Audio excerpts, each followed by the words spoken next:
Every wolf finds their mate, its destiny written in the stars, blessed by the moon goddess herself. That's what Kira's mother whispered to her every night before she died. But when you're the only wolf in your pack without a wolf form, you learn that destiny has favorites and you're not one of them. My name is Kira Ashwood, and tonight was supposed to be the most important night of my life.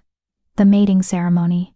The night when unmated wolves from packs across the territory gather under the full moon, hoping to feel that sacred pull toward their fated mate. Every wolf over 18 is invited. Every wolf gets their chance. Every wolf except me. You're not attending. Alpha Marcus didn't even look up from his desk when he said it, just signed another document while my world crumbled. It's already been decided, but it's my right, I whispered, hating how small my voice sounded. I'm 22. I've waited. You've waited for a wolf that will never come. His eyes finally met mine, cold as winter stone. You're wolfless, Kira. An embarrassment. Do you know what the other packs will think if they see you there? If they realize the Ashwood pack harbors a defective wolf? Defective. The word he'd called me since my 18th birthday came and went without a transformation. Since every full moon after that passed in silence while the others howled in joy. The Luna. I tried again. My mate agrees with me. He stood, towering over me. Serena understands what you refuse to accept. You don't belong at a ceremony for real wolves. You'll stay in the pack house, out of sight. That's final. I should have known better than to hope. Should have known that my stepsister Vanessa's sweet smile this morning was poison wrapped in sugar. Don't worry, Kira. She'd purred while adjusting her ceremonial dress, the one I'd helped her choose. I'm sure the moon goddess has a plan for you. Maybe. As a servant? Someone has to serve the mated pairs their celebration wine. The pack had laughed. Even the Omega wolves, the lowest ranked, had laughed at me, because I wasn't just wolfless. I was nothing. But tonight, while the entire territory gathered for the ceremony, while Alpha Marcus presented his perfect daughter to visiting alphas, while Vanessa hunted for the most powerful mate she could sink her claws into, something would happen that none of them expected. The Alpha King himself would arrive, and he would ask one simple question that would shatter everything. Where is Kira Ashwood? Let me take you back to where this all began. 3 months before the ceremony that would change everything, the Ashwood pack wasn't always my prison. Once, when my mother was alive, it was home. She was human, a rarity in the wolf world, but Alpha Marcus's first true love. He'd chosen her over his arranged mate, scandalizing the pack elders. For 5 beautiful years, I had a father who looked at me like I hung the moon. Then Mom died in a car accident when I was 7, and everything changed. Within 6 months, Marcus took Serena as his Luna, a pure-blooded alpha female from the Silver Crest pack. She came with a daughter, Vanessa. Perfect, golden Vanessa, with her honey-blonde hair and wolf form so stunning that visiting alphas wrote poems about her silver-white fur. You understand, Kira, Marcus had said the night he introduced them, his hand already on Serena's waist, already forgetting my mother. The pack needs a true Luna, needs strong leadership. What he meant was, you and your human mother were a mistake, I'm correcting. I was 7. I didn't understand. I just knew that suddenly I had a new mother who looked at me like I was a stain on her expensive carpet, and a new sister who smiled while stealing my toys, my room, my father's attention. It's okay, I told myself through the years. When I turn 18, when I shift for the first time, everything will be different. I'll be a real wolf. I'll belong. My 18th birthday came on a full moon. Perfect timing, everyone said. The moon goddess's blessing. I stood in the ceremonial circle, surrounded by pack members, feeling the moonlight on my skin. Feeling the pull, the heat, the beginning of something. Nothing happened. Give it time, the pack doctor said, concerned but not worried. Some wolves are late bloomers. 19 came. Still nothing. 20. The whispers started. Defective, broken, human-blooded. 21. The whispers became open mockery. Poor Marcus. I heard Serena tell her friends at a pack gathering. Shackled to that girl because of a dead woman's memory. If he had any sense, he'd send her to the human world where she belongs. Why doesn't he? One of her friends asked.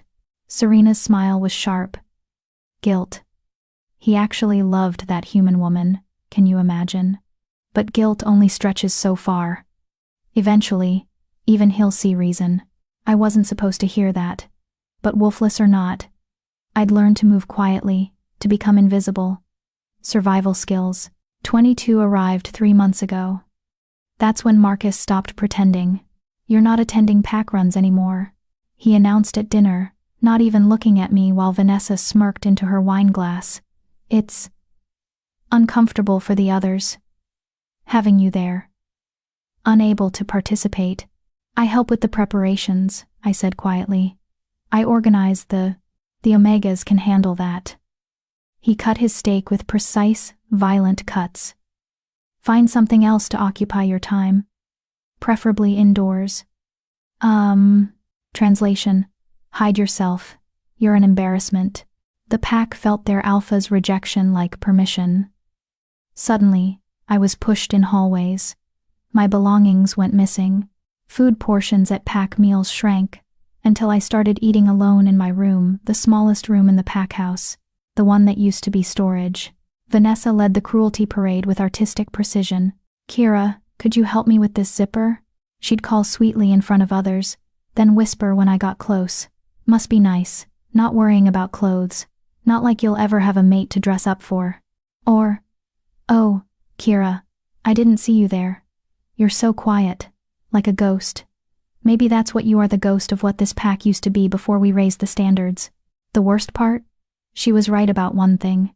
Without a wolf, I'd never feel the mating bond, never find my fated mate, never have the one thing every wolf dreams of from childhood, that perfect, destined love that completes your soul.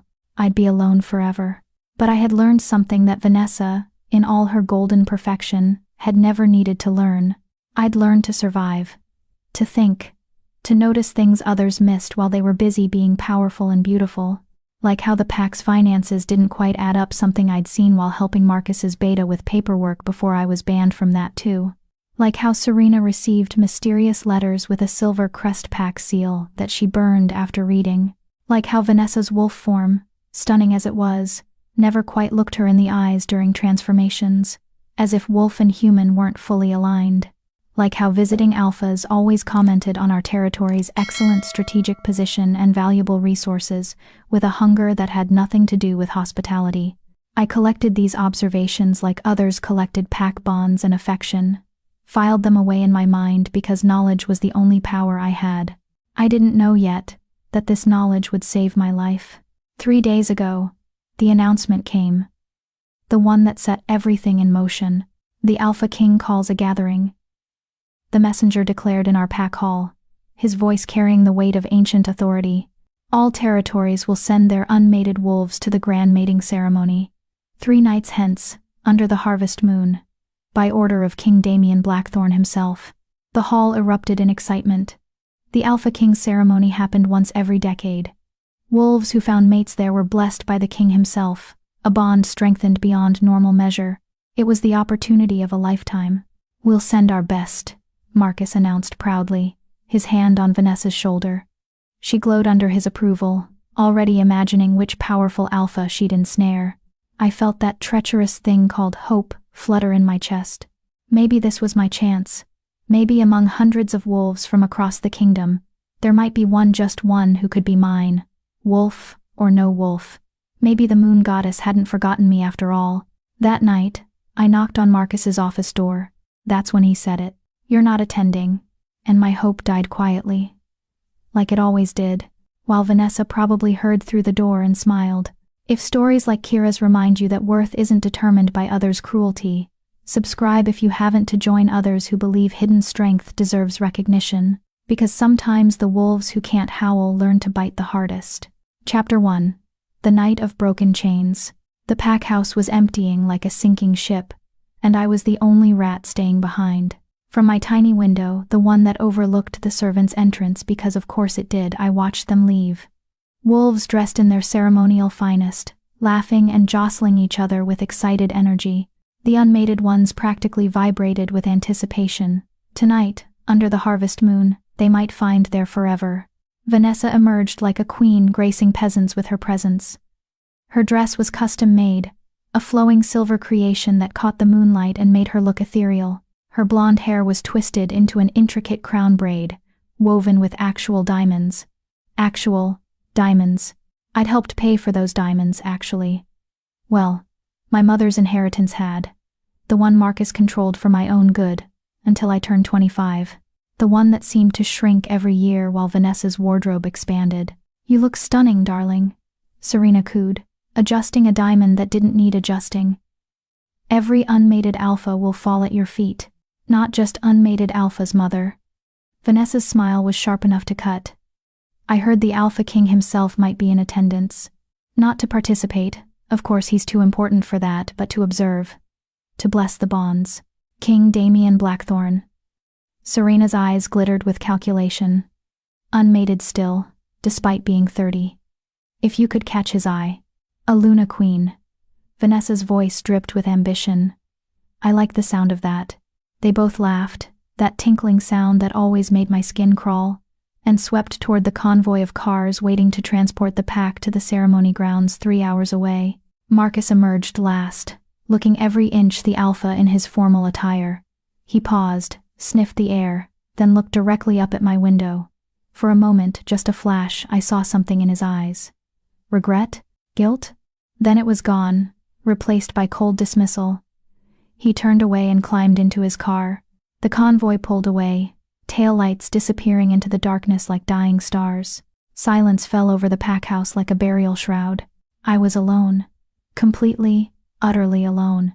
Even the Omegas had been allowed to attend as servants. Even the elderly wolves who could barely shift anymore had been invited to witness and bless the bonds. Everyone except me. I stood at that window for a long time, watching the empty driveway, feeling something inside me finally, irreversibly break. Not my heart that had been breaking in pieces for years. This was something deeper, something fundamental. My hope, my last, stubborn, idiotic hope that somehow, someday, I would be enough. "You're not enough," I whispered to my reflection in the dark glass. "You'll never be enough. Not for them, not for anyone." The girl staring back at me looked like a ghost, pale skin from spending too much time indoors, hiding, dark hair that I'd stopped bothering to style because, what was the point? Gray eyes that used to spark with determination, but now just looked tired, hollow. I was 22 and I looked haunted. "This is your life now," I told that ghost girl. "Invisible. Forgotten. Alone. Get used to it." But something happened then. Something I didn't expect. That ghost girl's eyes flashed. Not with hope, hope was dead. With something harder. Angrier. Rage. Pure, molten rage that I'd been swallowing down for 14 years. Ever since Serena walked into our lives and began systematically erasing my mother's memory, my place, my worth. Rage at Marcus for being too weak to fight for me the way he'd fought for my mother. Rage at Vanessa for making cruelty into an art form. Rage at the moon goddess herself. For making me this way, wolfless, mateless, powerless. But most of all, rage at myself. For accepting it. For bowing my head and taking their scraps and saying, "Thank you for the privilege of being tolerated in a pack that should have been partly mine." "No more," I heard myself say. "No more." I didn't plan what happened next. Didn't think it through. If I had, I probably would have talked myself out of it, because that's what I did. I made myself smaller, quieter, less. But rage doesn't think. It acts. I grabbed my jacket, not a nice one.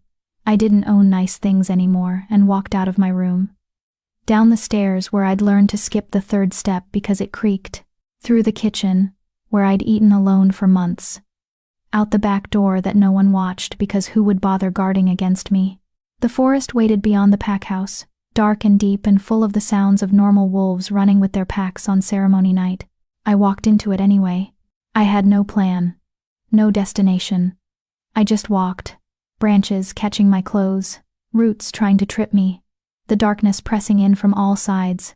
A wolf would have navigated this easily. Senses sharp, night vision clear. I stumbled and scraped my hands and didn't care. Maybe I'd get lost. Maybe I'd die out here, Would they even notice? Would Marcus feel that alpha bond to his pack member and realize I was missing? Probably not. He'd stopped feeling that bond to me years ago, if it ever existed at all. I walked for what felt like hours, but was probably only 45 minutes. The ceremony grounds were 3 hours by car, but they were heading to the king's territory, to the ancient ceremonial site where the first wolves were blessed. I was just walking into our own territory's forest, going nowhere, achieving nothing. The story of my life. I finally stopped in a clearing, chest heaving, hands bleeding from where thorns had caught me, and screamed. Just screamed. No words. Just all that rage and pain and loneliness ripping out of my throat into the uncaring night. The forest absorbed it like it absorbed everything indifferent, eternal, vast. I sank to my knees in the moss, shoulders shaking, and that's when I heard it. Not a sound, a feeling. Like the air pressure changing before a storm. Like the moment before lightning strikes. Like the world holding its breath. The hair on the back of my neck stood up, a primal warning that something powerful was near. I scrambled to my feet, heart hammering, and that's when I saw them. Eyes. Glowing in the darkness between the trees. Not the yellow gold of normal wolves. Silver. Pure, metallic silver. Like moonlight made solid. And they were looking right at me. Who's there? My voice shook, but I held my ground. What else could I do? Run? I couldn't outrun a wolf. Fight? I had no wolf to fight with. The eyes moved closer, and a shape materialized from the shadows. A wolf. But not like any wolf I'd ever seen. It was massive, easily twice the size of a normal alpha wolf. Its fur was black as midnight but seemed to shimmer with that same silver light emanating from its eyes. Power radiated off it in waves that made my knees weak, made every instinct I possessed scream at me to bow, to submit, to acknowledge the apex predator in front of me. But I'd bowed enough for one lifetime. I'm not afraid of you. I lied through my teeth. The wolf's head tilted, studying me with an intelligence that was distinctly human. Then, impossibly, it began to shift. I'd seen hundreds of shifts. They were always the same. A brief shimmer, a fluid transformation, and then a naked human standing where the wolf had been. Most wolves carried clothes tied around their legs for this reason. This shift was different. The air itself seemed to bend around the wolf. Silver light exploded outward, forcing me to shield my eyes. When I lowered my hand, a man stood in the clearing, and not just any man. He was tall, at least 6'4", with a build that spoke of deadly power barely contained. Black hair that looked like he'd been running his hands through it. Sharp, angular features that were somehow both beautiful and harsh. And those eyes, still silver, still glowing faintly, fixed on me with an intensity that made me feel naked despite being fully clothed. He was also completely nude, because shifting destroyed clothes. But he wore it like armor, completely unbothered. Utterly confident. I tried very hard to keep my eyes on his face. "You're on my territory," he said, and his voice was like whiskey and smoke, dark, smooth, dangerous. My territory. Not pack territory. Pack lands were communal, belonging to the pack as a whole. Only one kind of wolf spoke like that. "You're the Alpha King," I whispered. His lips curved into something that wasn't quite a smile. "Damien Blackthorn. And you're Kira Ashwood." The world tilted. He knew my name. The Alpha King knew my name. "How do you?" I started, then stopped, because my brain was too busy short-circuiting to form complete sentences. "I was heading to my own ceremony," he said, moving closer with a predator's grace. "The one your entire pack is currently attending. The one you should be at." Each step closer made my heart pound harder. Not from fear, exactly, though there was that. From something else. Something that made my skin feel too tight and my breath come too fast. "I wasn't invited," I managed to say. His eyes flashed with something dangerous. "Explain." It wasn't a request. It was a command from a king to a subject, weighted with an alpha power so strong it made my knees actually buckle. I caught myself on a tree, forcing myself to stay upright, and suddenly all that rage came flooding back. Why should I? The words came out sharper than I intended. "You're the Alpha King. I'm nobody, wolfless, defective, an embarrassment. At least, that's what my alpha says." So why would you care if I was invited or not? Silence fell over the clearing, heavy and dangerous. I'd just snapped at the Alpha King.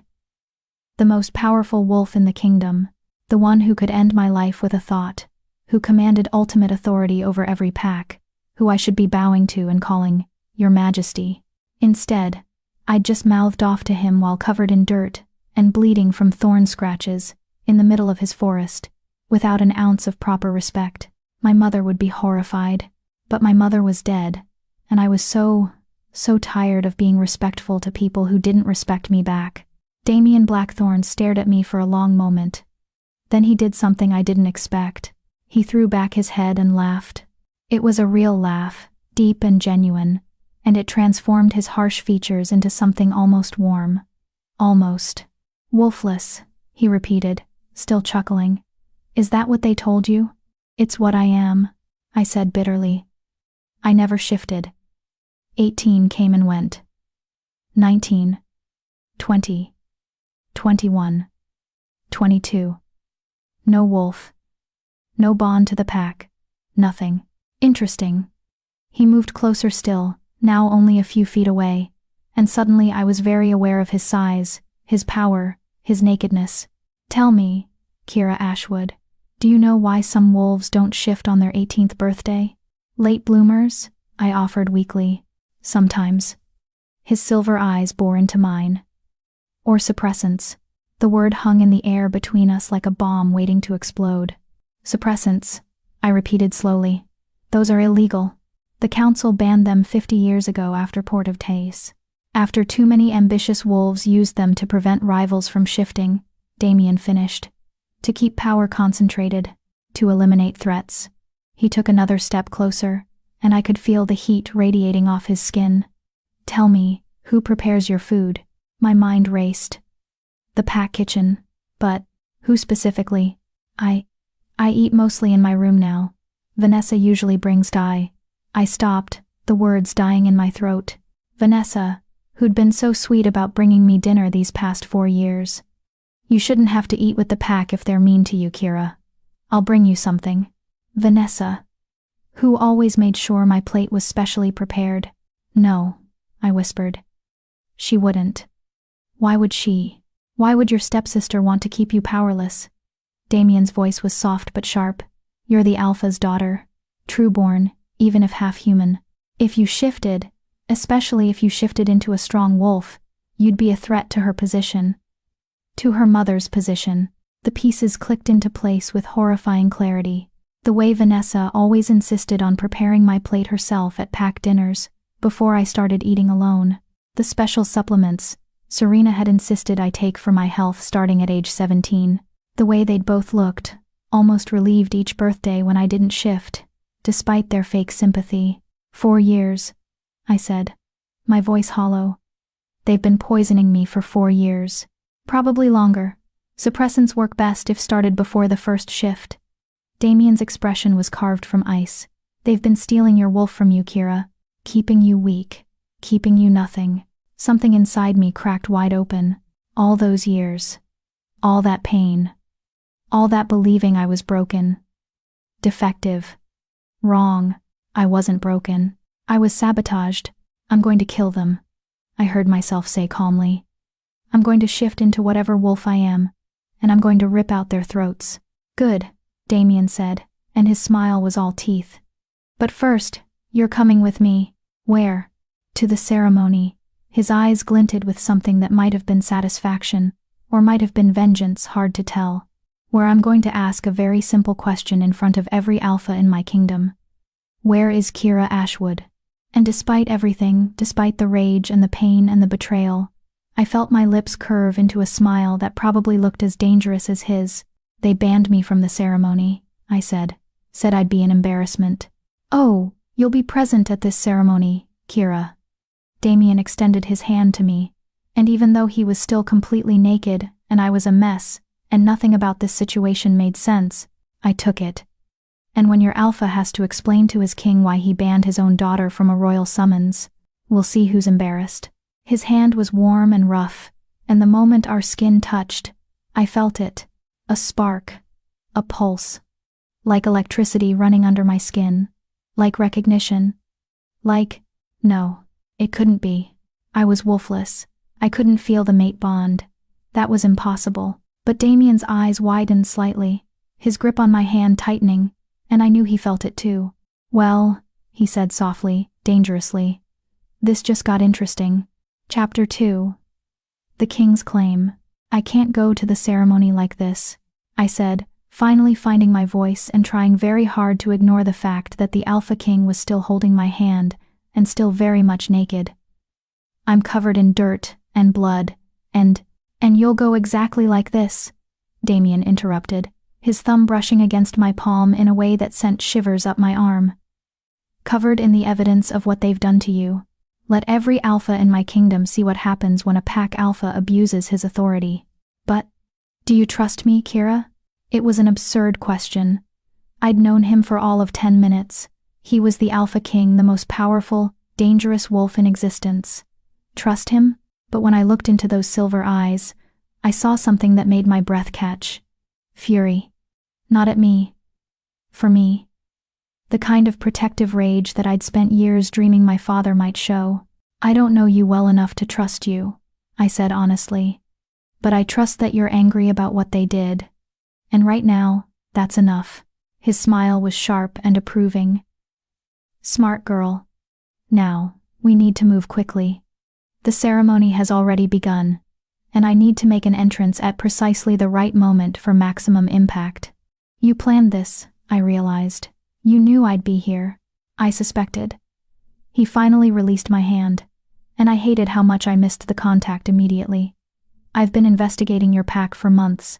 Discrepancies in territory reports, unusual financial transactions, complaints from border packs about Ashwood wolves crossing boundaries without permission. Your alpha has been sloppy. Marcus is a lot of things, but sloppy isn't usually one of them. He is when he's distracted by a manipulative mate and an ambitious daughter. Damien moved to where he'd apparently stashed clothes behind a tree, because of course he had, and began dressing with efficient movements. Serena comes from Silvercrest, yes? Yes. How did you langer? Silvercrest has been trying to expand their territory for decades. Marriages are their favorite tactic. Serena's older sister married into the Western Ridge pack 15 years ago. Within 5 years, Western Ridge's alpha mysteriously died, and his son, Serena's nephew, took over. Western Ridge is now functionally controlled by Silvercrest. I watched him button a black shirt that probably cost more than my entire wardrobe. You think they're trying to do the same with Ashwood? I think Serena saw an opportunity when your mother died and took it. A grieving alpha with a half-human daughter and substantial territory? Perfect target. He pulled on pants with the same efficient grace. The question is whether Marcus is a willing participant or a useful fool. He loved my mother, I said quietly. Really loved her. I remember how he looked at her. Like she was his whole world. Love makes people weak. Damien's voice was matter of fact, not cruel. It makes them vulnerable to manipulation, especially when they're grieving. Serena probably played the role of comforter, helper, savior. By the time Marcus realized what was happening, she'd already positioned herself as indispensable. It made horrible sense. I remembered those early months after Mom died. Marcus had been shattered, barely functional. Serena had swept in like a storm of efficiency, organizing everything, handling everything, making all the decisions he was too grief-stricken to make, including decisions about me. Why do you care? I asked suddenly. You're the Alpha King. You have bigger problems than one wolfless girl in one small pack. Damien paused in the act of pulling on boots, and looked at me with those unsettling silver eyes. Do you know what my father told me when I took the throne? I shook my head. He said, a king who ignores injustice in small places will eventually face revolution in large ones. Every pack in my kingdom needs to know that I see them, that I care about what happens to the weakest member as much as the strongest alpha. His voice dropped lower. And you're not wolfless, Kira. You're suppressed. There's a difference. How can you be sure? Because I can smell your wolf. He stood, fully dressed now in black on black, looking every inch the dangerous ruler he was. She's there, trapped, screaming to get out. The suppressants have built up in your system for years, creating a chemical cage. But she's there. My hand moved involuntarily to my chest, as if I could feel her. How long until the drugs wear off? Depends on the dosage and frequency. Could be days, could be weeks. He moved back toward me, and even fully clothed, his presence was overwhelming. But we can accelerate the process. There are treatments. Healers who specialize in this. By the next full moon, you'll shift. By the next full moon. 4 weeks away. After years of believing I was broken, I could be whole in 4 weeks. If Damien was telling the truth, if this wasn't some elaborate game, if, why should I believe you? The question came out more desperate than I intended. You could be lying. This could be a trick. I don't know you. I don't know anything except that you're powerful and I'm not. And powerful people lie to powerless people all the time. Damien studied me for a long moment. Then, he did something completely unexpected. He took my hand again and placed it over his heart. Feel that? He asked. His heartbeat was strong and steady under my palm, but that wasn't what made my breath catch. It was the warmth spreading from the point of contact. The same electric pulse I'd felt before, now stronger, more insistent. What is that? I whispered. Recognition, he said simply. The beginning of a mate bond. The world tilted again. That's impossible. I'm wolfless. I can't feel. You're suppressed, not wolfless. There's a difference. His hand covered mine, holding it against his chest. Your wolf knows me even if you don't. She recognizes her mate. That's why the bond is forming despite the drugs in your system. Because mate bonds transcend everything, pack, rank, even chemical suppression. I yanked my hand back like I'd been burned. No, that's you're the alpha king. You can't, I can't. Can't what? Be worthy of a king? His voice was sharp. Is that what they taught you? That your worth is determined by whether you can shift? Yes. The word exploded out of me. That's exactly what they taught me. That I'm nothing without a wolf. That I'm an embarrassment. That I'll never have a mate, because what wolf would want someone broken? Tears burned in my eyes and I hated them, hated showing weakness in front of him. And now you're telling me you're my mate? The Alpha King is mated to the pack reject? That's not destiny. That's a sick joke. Damien moved faster than I could track, suddenly in my space, his hands on my shoulders, forcing me to look at him. Listen to me, Kira Ashwood, he said, his voice carrying that alpha command that made my bones vibrate. You are not broken. You are not worthless. You are the daughter of a woman brave enough to love a wolf and an alpha who once had honor. You survived 14 years of systematic abuse and suppression without breaking. You walked into a dark forest alone and faced a king without flinching. You are not nothing. You don't know me, I whispered. Not yet, he agreed. But I will. And you'll know me. Because whether you accept it today or a year from now, the moon goddess chose us for each other. That bond we both felt, it doesn't lie. I wanted to believe him. Moon goddess. I wanted to believe him so badly it hurt. But I'd spent years learning that hope was dangerous, that trust was a weapon people used against you, that good things didn't happen to girls like me. I can't think about this right now, I said, stepping back from his grip. The mate bond, the drugs, what it all means I can't. It's too much. Can we just focus on getting to the ceremony before my brain explodes? Damien watched me for a moment longer, then nodded. We'll table this discussion. For now. But Kira? He waited until I met his eyes. You can run from a lot of things. You can't run from a mate bond. Eventually, we'll have to deal with this. One crisis at a time, I muttered. His lips twitched in what might have been amusement. Fair enough, come. He started walking, and I hurried to follow, which was difficult because his legs were approximately twice as long as mine and he moved through the forest like he owned it. Which, technically, he did. How far are we from the ceremony grounds? I asked, stumbling over a route in the darkness. On foot? About 20 miles. He glanced back at me. Don't worry. We're not walking. Then how? A howl cut through the night, then another, then a dozen more, rising in a chorus that made my chest ache with longing for something I'd never had. Wolves emerged from the darkness between the trees, massive, powerful, deadly. Their eyes glowed various shades of gold and amber as they formed a circle around us. I froze, every survival instinct screaming danger. "Easy," Damien said, his hand finding mine again. "They're mine, my personal guard." As if responding to his words, the wolves bowed their heads in submission, all except one. This wolf was almost as large as Damien's form had been, with dark gray fur and scars across its muzzle that spoke of many battles.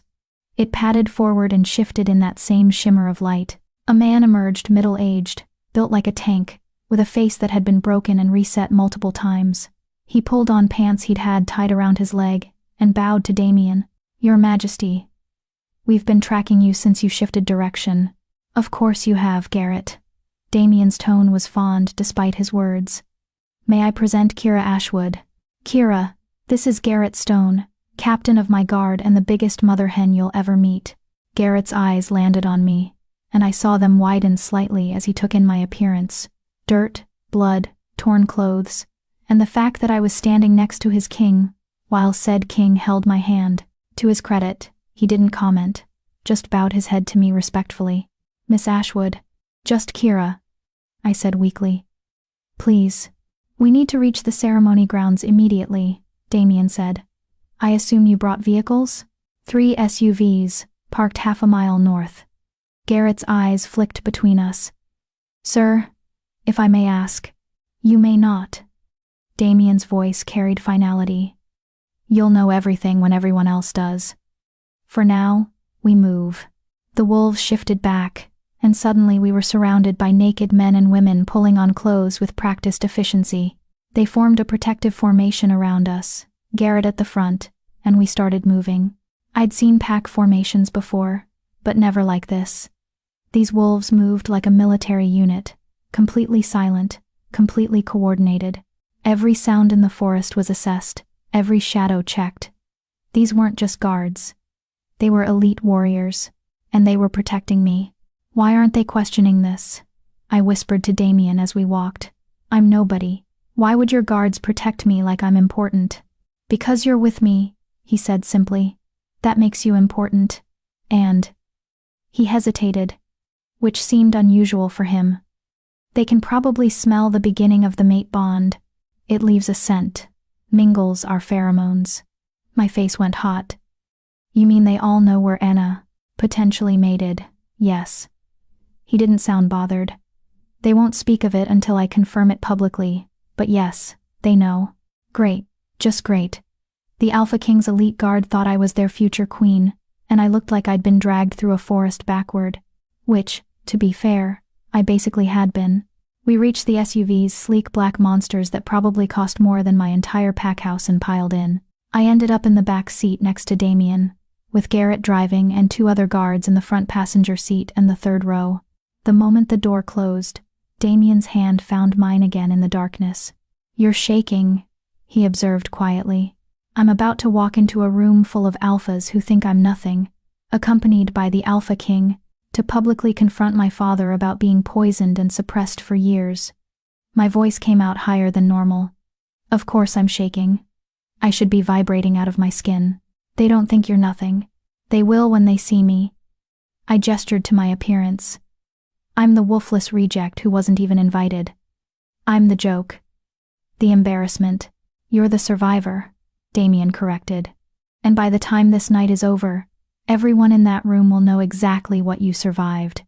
They'll know what was done to you, and they'll know that you're under my protection now." "Your protection?" His silver eyes caught the passing streetlights, making them glow. "Mine. Anyone who touches you, insults you, or so much as looks at you wrong, will answer to me." "That's not a threat, Kira. It's a promise." The way he said it with absolute certainty and deadly intent should have scared me. Instead, it made me feel something I hadn't felt in years. Safe.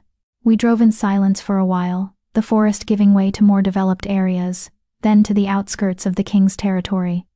I could see lights in the distance, bright and numerous. "That's the ceremonial grounds," Garrett said from the front. "Looks like the gathering is in full attendance.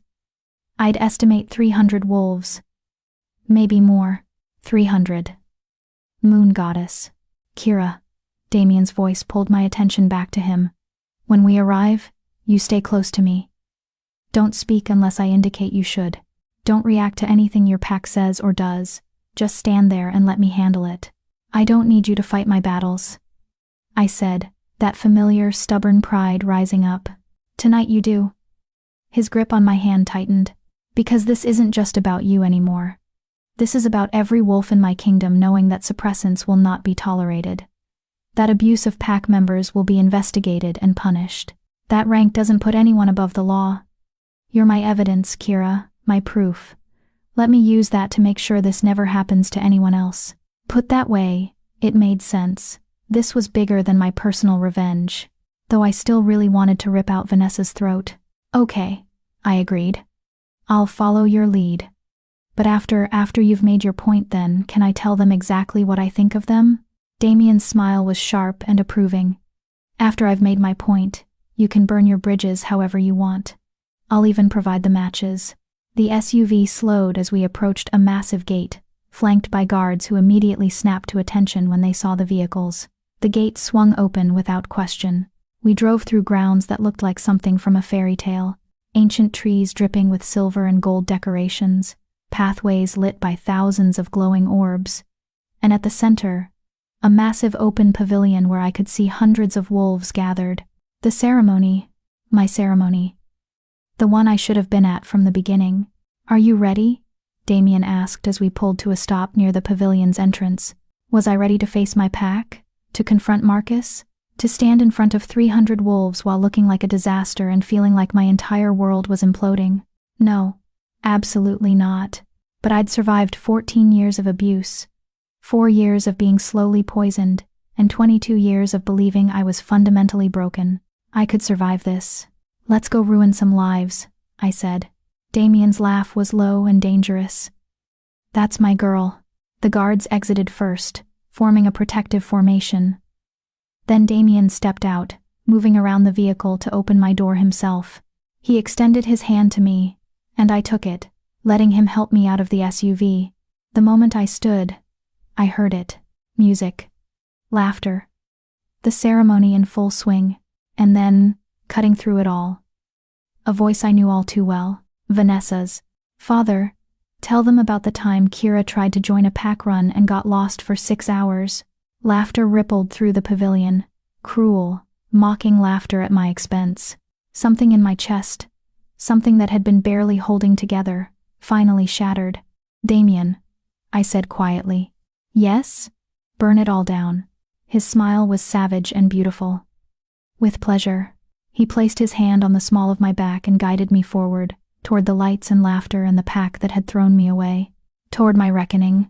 Chapter 3. The Reckoning. The pavilion was magnificent in a way that made my breath catch despite everything. Crystal chandeliers hung from ancient oak branches, casting rainbow light across hundreds of wolves dressed in their finest ceremonial attire. The air hummed with power. So many alphas in one place created a pressure that would have brought weaker wolves to their knees. I felt it like a physical weight, but I kept walking. Damien's hand on my back was a steady anchor, warm and grounding. His guards flanked us in a formation that screamed importance, danger, royalty. People were starting to notice. Conversations stuttered and died as we passed. Heads turned, eyes widened. I heard the whispers start like wildfire spreading through dry grass. Is that the king? King Damien is here? Why is he who's that with him? She looks like she crawled through a forest. Is that blood on her hands? We walked through the crowd like a knife through silk, everything parting before us. Some wolves bowed their heads in respect. Others stared in confusion or curiosity. And then I saw them, my pack, gathered in a prime section near the front, dressed in coordinated silver and blue ashwood pack colors. Marcus stood with other alphas, his chest puffed out with pride, clearly enjoying his position among the powerful. Serena held court with a group of Luna females, her laugh artificial and too loud. And Vanessa, perfect, beautiful Vanessa, stood surrounded by unmated alphas like a queen with her courtiers, wearing that diamond-studded dress and a smile that could cut glass. She was in the middle of telling another story. I could hear her clear, carrying voice even across the distance. And poor Kira actually thought she might attend tonight. Can you imagine? Father had to explicitly forbid it because she just couldn't understand that some events are for real wolves only. More laughter. Cruel, casual laughter at my expense, because I wasn't there to hear it. Because I was supposed to be locked away in the pack house, invisible and forgotten, except I wasn't. Damien's hand pressed more firmly against my back. A silent question. Ready? I nodded, not trusting my voice. He guided me forward, directly toward the raised platform, where the ceremony's master of ceremonies, an elderly wolf named Elder Thomas, was preparing to announce the next round of potential mate introductions. We climbed the steps to the platform. That's when someone finally recognized me. Is that a young wolf from my pack? Someone who'd pushed me in hallways, who'd laughed at Vanessa's jokes at my expense. His eyes went wide. That's Kira Ashwood. The whispers exploded. Kira Ashwood? The wolfless one? What is she doing here? Why is she with the king? Marcus's head snapped toward the platform. I watched his face cycle through confusion, recognition, shock, and then something that might have been fear. Good. Elder Thomas noticed us on the platform and turned, his elderly face creasing in confusion that shifted rapidly to alarm when he recognized Damien. Your Majesty, he immediately bowed deeply. We weren't expecting that is, we're honored by your presence, but, Elder Thomas. Damien's voice cut through the rising noise like a blade. It wasn't loud, but it carried alpha command laced into every syllable, impossible to ignore. I require your attention, and the attention of every wolf present. Silence fell like a guillotine blade. 300 wolves went utterly still, every eye fixed on the platform. On Damien. On me. I'd never had so many people look at me at once. Part of me wanted to run, to hide, to make myself small and invisible like I'd learned to do. But Damien's hand was still on my back, steady and warm. And something in me, something that had been beaten down but never quite broken, lifted its head and refused to cower. I apologize for the dramatic entrance, Damien continued, his voice carrying effortlessly across the pavilion. But I've encountered a situation that requires immediate attention, a situation that, frankly, makes me question whether this ceremony should continue at all. Gasps rippled through the crowd. Canceling the ceremony? The one that happened once a decade? That was unthinkable. Marcus stepped forward from the crowd, his alpha bearing on full display. Your Majesty, I'm sure whatever concerns you have can be addressed after. Alpha Marcus Ashwood. Damien's voice dropped to something cold and dangerous. I wasn't speaking to you. In fact, you should probably be very quiet right now. Marcus's face flushed red, but he pressed his lips together. You didn't argue with the Alpha King. Not publicly. Not when he used that tone. Damien surveyed the crowd with those eerie silver eyes, letting the tension build. I came to this ceremony to observe and bless the matings, as is tradition, he said. I expected to see the best and brightest of my kingdom's unmated wolves. I expected to see honor, tradition, and respect for the moon goddess's gifts. His expression hardened. Instead, I found something that offends me deeply, a crime that strikes at the very heart of what we are as wolves. The silence was absolute. I could hear my own heartbeat, rabbit-fast in my chest. Some of you may recognize the young woman beside me, Damien continued.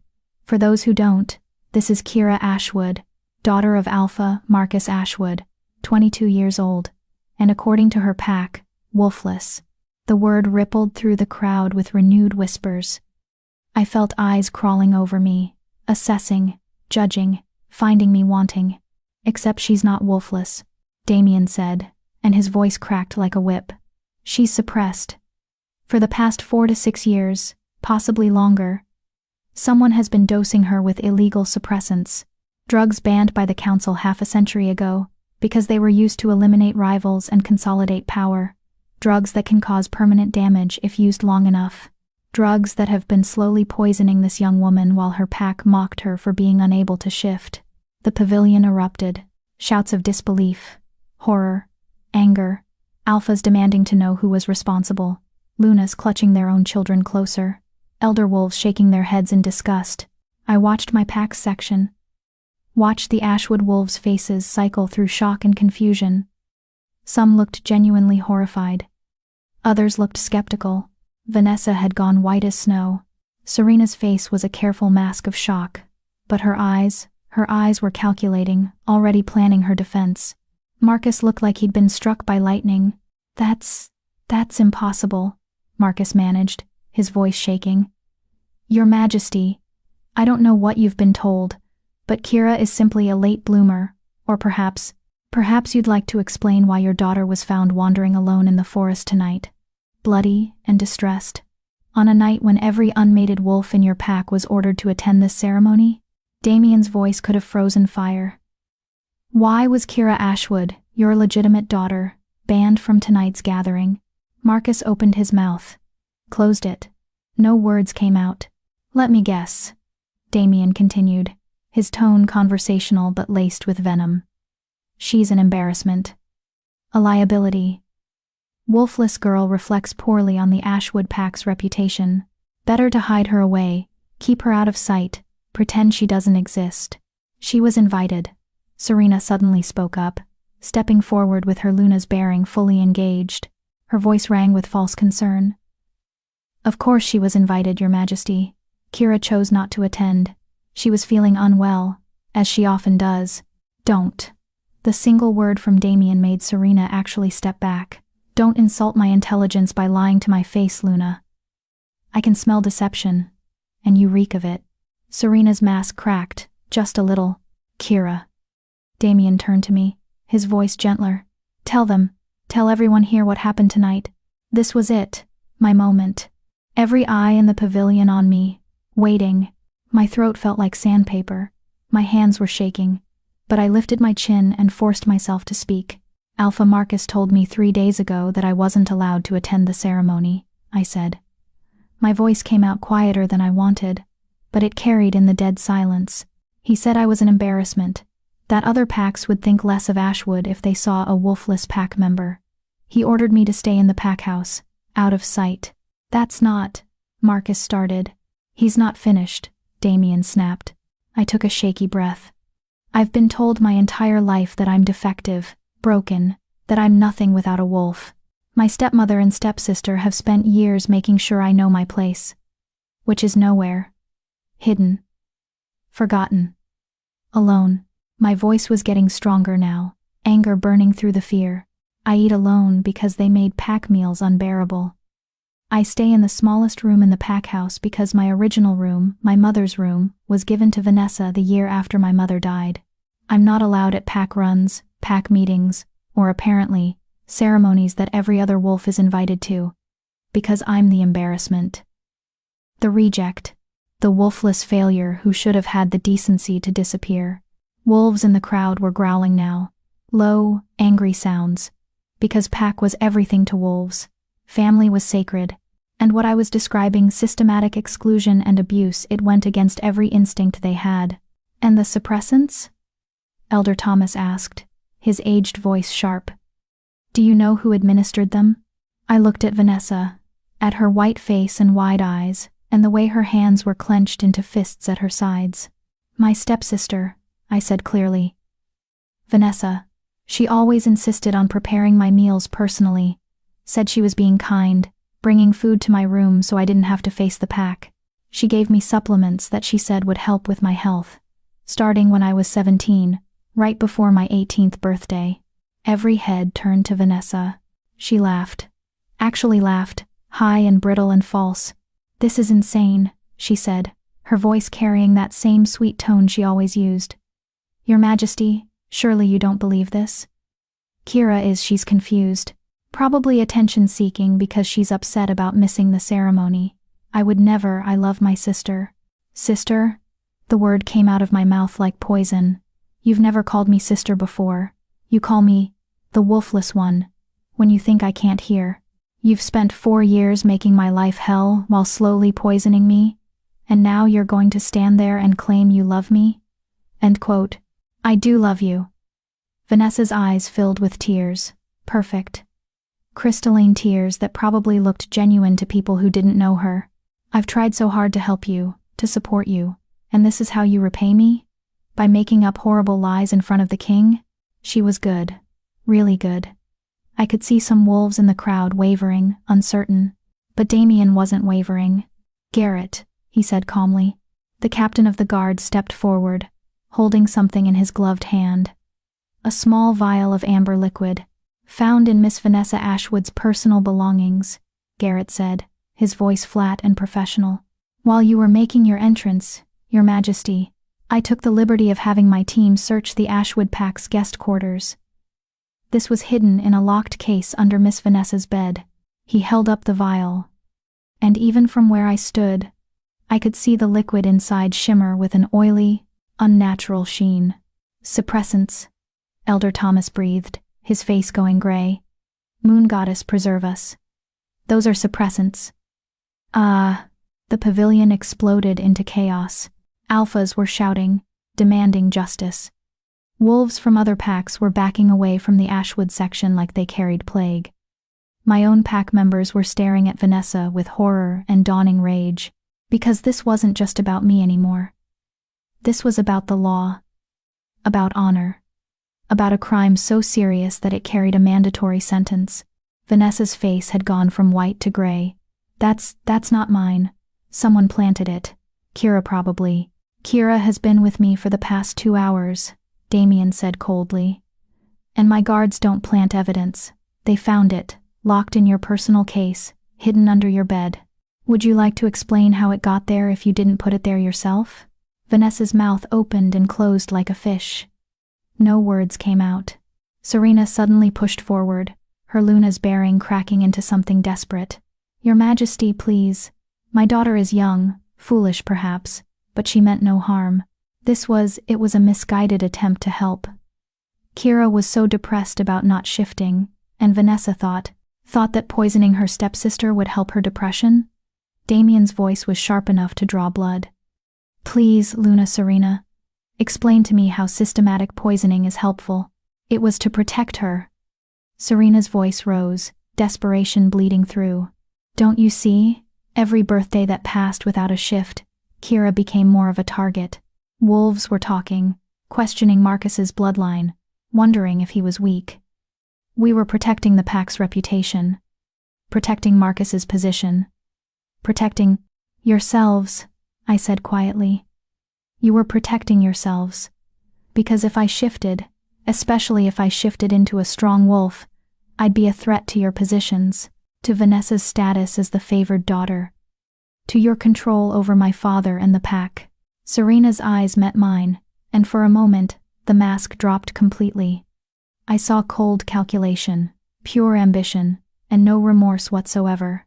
You're half human, she said, her voice like ice. You were never going to be a strong wolf, never going to be good enough. I did you a favor, sparing you the disappointment. Enough. Damien's voice cracked across the pavilion like thunder, and I actually felt wolves around us drop to their knees from the sheer alpha power behind it. You admit it, in front of 300 witnesses, and your king. You admit to systematically poisoning your stepdaughter. Serena seemed to realize what she'd just done. Her face drained of all color. I didn't mean. Marcus Ashwood. Damien turned to my father, who stood frozen among the crowd. You're the alpha, the head of your pack, the one responsible for the safety and well-being of every member. Did you know? Marcus looked at me, really looked at me, for the first time in years. I saw something break in his face. No, he whispered. Moon Goddess. No, I didn't. I thought she was just... His voice cracked. Kira, I swear I didn't know. I thought you were truly wolfless. You thought it was easier to believe I was broken than to question why your perfect new family might want to keep me that way, I said, and I was surprised by how steady my voice was. You chose them over me, Father. Every day for 14 years, you chose them over me. Because I was weak, Marcus said, and tears were actually streaming down his face. Because I was drowning in grief, and Serena was there, and I let her make decisions I should have made, and I failed you. I failed your mother. I failed everything I was supposed to be. It was the most honest thing he'd said to me in over a decade. It was also too late. The law is clear, Elder Thomas said, his voice heavy with regret. Use of suppressants on another wolf without consent is a crime punishable by exile or death, at the king's discretion. No, Vanessa shrieked. You can't, I'm the Alpha's daughter. You're a poisoner, Damien said flatly, and you'll face the consequences, as will your mother. Your Majesty, please. Marcus dropped to his knees, and the sight of an Alpha submitting so completely sent shockwaves through the crowd. Please, punish me. Exile me. Strip my rank, take my territory, do whatever you want. But my daughter, she's young. She was influenced by her mother. She's 24 years old and spent 4 years deliberately poisoning her stepsister, Damien said. She's not a child, Marcus. She's a criminal. Then make it exile. Marcus begged. Please, Your Majesty. Not death. I know I have no right to ask for mercy. But you don't, I said. Everyone looked at me. I stepped forward, away from Damien's protective hand, and looked down at my father kneeling on the ground. You have no right to ask for mercy, I repeated. You showed me none. She showed me none. They poisoned me, Father. Stole years of my life. Made me believe I was worthless. And you let them. So, no, you don't get to beg for their lives now. Marcus's face crumpled. Kira, but I'm not them, I continued, my voice shaking but firm. I'm not cruel.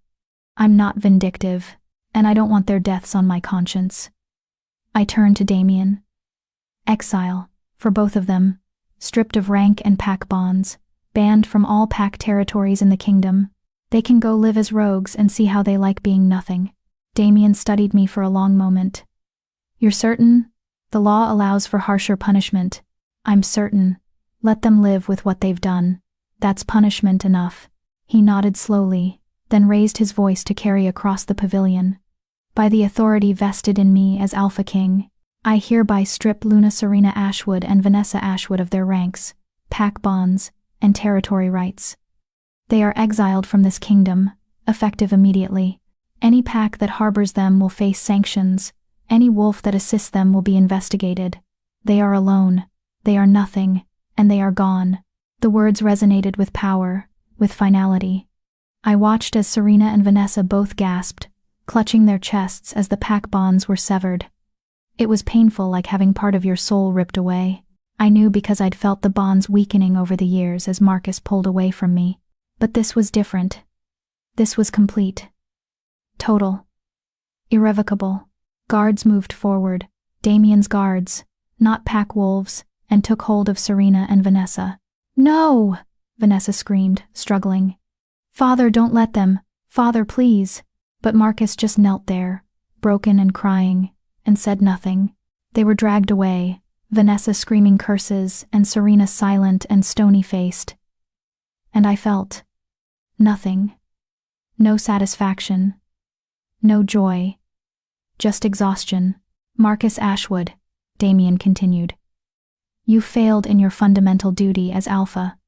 You allowed a member of your pack, your own daughter, to be abused and poisoned under your roof. The council will decide if you're fit to continue as Alpha.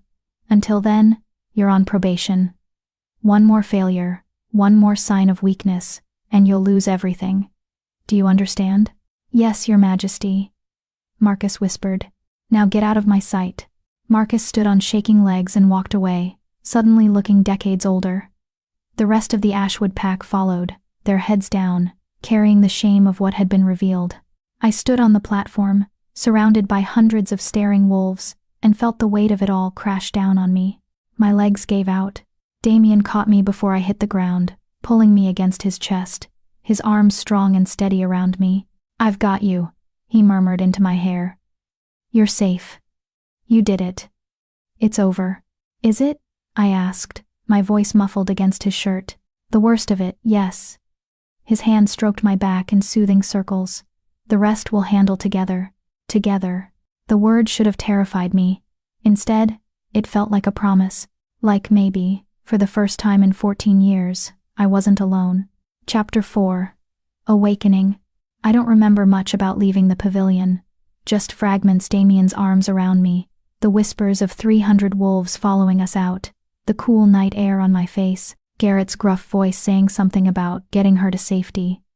The smooth leather of the SUV seat beneath me, and then exhaustion pulled me under like a riptide, and I surrendered to it.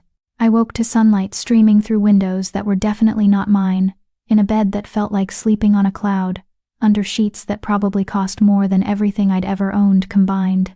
For a blissful moment, I didn't remember. Then it all came crashing back.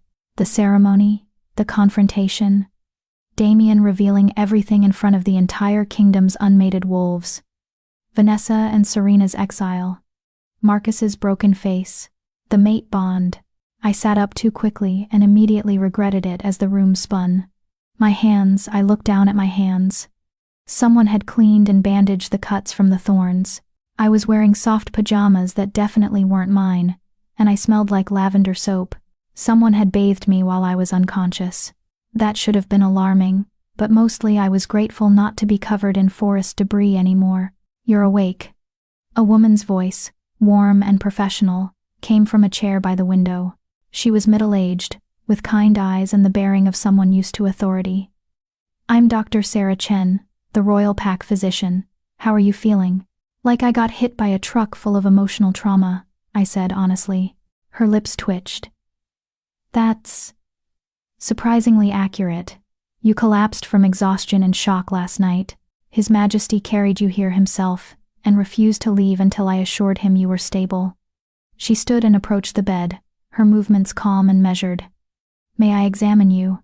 I nodded, still trying to process the phrase, "His Majesty carried you here himself." Dr. Chen checked my pupils, my pulse, listened to my heart. Her hands were gentle but efficient. "The good news is you're physically healthy, all things considered. The cuts were minor, no signs of infection. But Kira..." She sat on the edge of the bed, her expression serious.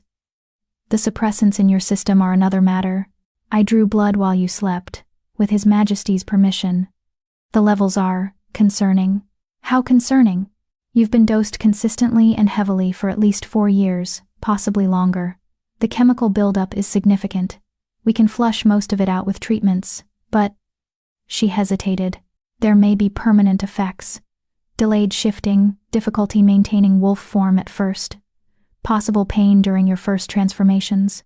I won't know the full extent until we get the drugs out of your system and you actually shift." "But I will shift?" The question came out smaller than I intended. "I do have a wolf?" "Oh, honey." Dr. Chen's expression softened. "You absolutely have a wolf. I can sense her, trapped and furious. She's been trying to break free for years. Once we clear the suppressants, she's going to emerge like a hurricane." Something tight in my chest loosened. "How long?" "The treatments will take 2 weeks of intensive therapy. After that, you should be able to shift within days, possibly during the next full moon, which is," she checked her tablet, "3 weeks away. Perfect timing, actually. 3 weeks. In 3 weeks, I could finally meet the part of myself I'd thought was gone forever." "Where am I?" I asked, looking around the room properly for the first time. It was gorgeous, high ceilings, elegant furniture, windows that overlooked manicured gardens. This wasn't a pack house. This was a palace. The king's personal residence, Dr. Chen confirmed. "You're in the guest wing, though His Majesty mentioned he might move you to quarters closer to his own once you're feeling better." She gave me a knowing look. "He's been very concerned about your well-being." Heat crept up my neck. "About that, the whole mate bond thing. Is it real? Or was he just saying that to protect me?" "Do you feel it?" Dr. Chen asked gently. "The pull, the awareness of him even when he's not in the room?" I did. Even now, I could sense Damien somewhere in the building. Not his exact location, but his presence, like a warm weight in my chest, a compass always pointing toward him. "The bond doesn't lie," Dr. Chen said. "Especially not a royal bond. Alpha king mates are rare, maybe one every few generations. The moon goddess chooses very carefully. You're his, Kira. And he's yours. Whether you accept it or not. That's the truth." A knock on the door interrupted whatever I might have said to that. "Come in," Dr. Chen called. Damien entered, and my breath caught. He was dressed more casually than last night. Dark jeans and a fitted black shirt, but he still radiated power. Those silver eyes found mine immediately, and I felt that pull intensify, like a rope between us drawing tight. "You're awake," he said, his voice carrying relief. "Good. Dr. Chen. How is she?" "Stable, coherent, needs rest and treatment, but she'll recover." Dr. Chen stood. "I'll give you 2 privacy. Kira, I'll be back this afternoon to start the first treatment. Until then, take it easy. Your body has been through significant trauma." She left, closing the door softly behind her. Silence fell between us, not uncomfortable, but weighted, charged. "You carried me here," I said finally. "You collapsed in my arms. What else was I supposed to do?" He moved closer, settling into the chair. Dr. Chen had vacated. "How are you feeling?" Honestly, I feel like my entire life was a lie, and I don't know who I am anymore." The words tumbled out before I could stop them. For 14 years I thought I was broken, defective, worthless. And it turns out I wasn't broken, I was sabotaged. By my own family. While my father looked the other way. "I know." His voice was gentle, but his eyes were hard. "What they did to you was unforgivable. You gave them exile instead of death," I said. "You could have overruled me. You're the king. Why didn't you?" Damien was quiet for a moment, studying me. "Because you asked me not to. Because despite everything they did to you, you chose mercy. That says something about who you are, Kira, something important. Or it says, I'm weak." "No." The word was firm, absolute. Mercy from a position of powerlessness is weakness. Mercy from a position of power is strength. You stood in front of 300 wolves, faced your abusers, and chose to be better than them. That's not weakness, that's courage. I wanted to believe him. Wanted to believe I was strong instead of just tired of fighting. "What happens now?" I asked. "I can't go back to the Ashwood pack. Even if Marcus is still alpha, even if they'd take me back, I can't." "You're not going back." Damien leaned forward, his elbows on his knees. "You're staying here, in my territory, under my protection." "As what? Your charity case?" His eyes flashed. "As my mate." The words hung in the air between us, heavy with implication. "We barely know each other," I said weakly. "We have time to fix that." He extended his hand, palm up, an offering. "I'm not asking you to accept the bond today, Kira. I'm not asking you to love me or trust me or even like me. I'm asking you to stay, to heal, to get to know me while you figure out who you are without them in your head." I stared at his hand, rough, scarred, strong. The hand of a warrior and a king. The hand of my mate. Slowly, carefully, I placed my hand in his. The spark was immediate, that electric pulse that made my breath hitch and my heart race. His fingers closed around mine, warm and secure. "Okay," I whispered. "I'll stay." His smile was small but genuine, softening those harsh features into something almost tender. "Good. Now, you need to eat. You haven't had a proper meal in Dr. Chen says probably weeks, based on your physical condition." "The pack meals," I started. "Were probably dosed too," he finished grimly. "Which is why you'll eat food prepared by my personal kitchen staff, who are all vetted and loyal and definitely not trying to poison you." He stood, still holding my hand, and gently pulled me to my feet. My legs were shaky but held. "Can you walk, or should I carry you?" The image of the Alpha King carrying me through his palace made my face heat. "I can walk." "Pity." His eyes glinted with humor. I was rather enjoying the carrying. Was he flirting with me? The Alpha King was flirting with me? He led me out of the room and through hallways that belonged in a magazine spread all elegant architecture and priceless art. Wolves we passed immediately bowed their heads in respect. To him, obviously, but also, I noticed, to me. "Why are they bowing to me?" I whispered. "Because you're with me," he said simply. "Because they can smell the mate bond forming, and because word has spread about what happened last night. You're something of a celebrity now, the suppressed wolf who faced down her abusers in front of the entire kingdom. That's not how I want to be famous, I muttered. Too late. Own it.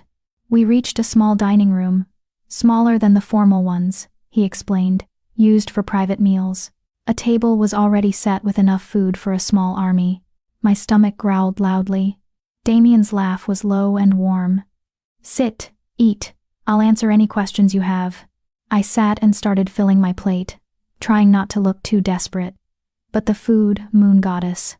The food. Fresh fruit, perfectly cooked eggs, bacon that actually tasted like bacon instead of the sad, limp strips I'd been getting, pastries that melted on my tongue, real coffee, not the instant stuff. I may have moaned a little. Good, Damien asked, amusement clear in his voice. I'm going to marry your chef, I said, around a mouthful of croissant. You're going to marry me, actually. The chef is already mated. I nearly choked. He pounded my back helpfully while I coughed. Too soon? He asked, not sounding sorry at all. Maybe a little. I took a drink of water. You said I could ask questions. Ask away. Why were you investigating my pack?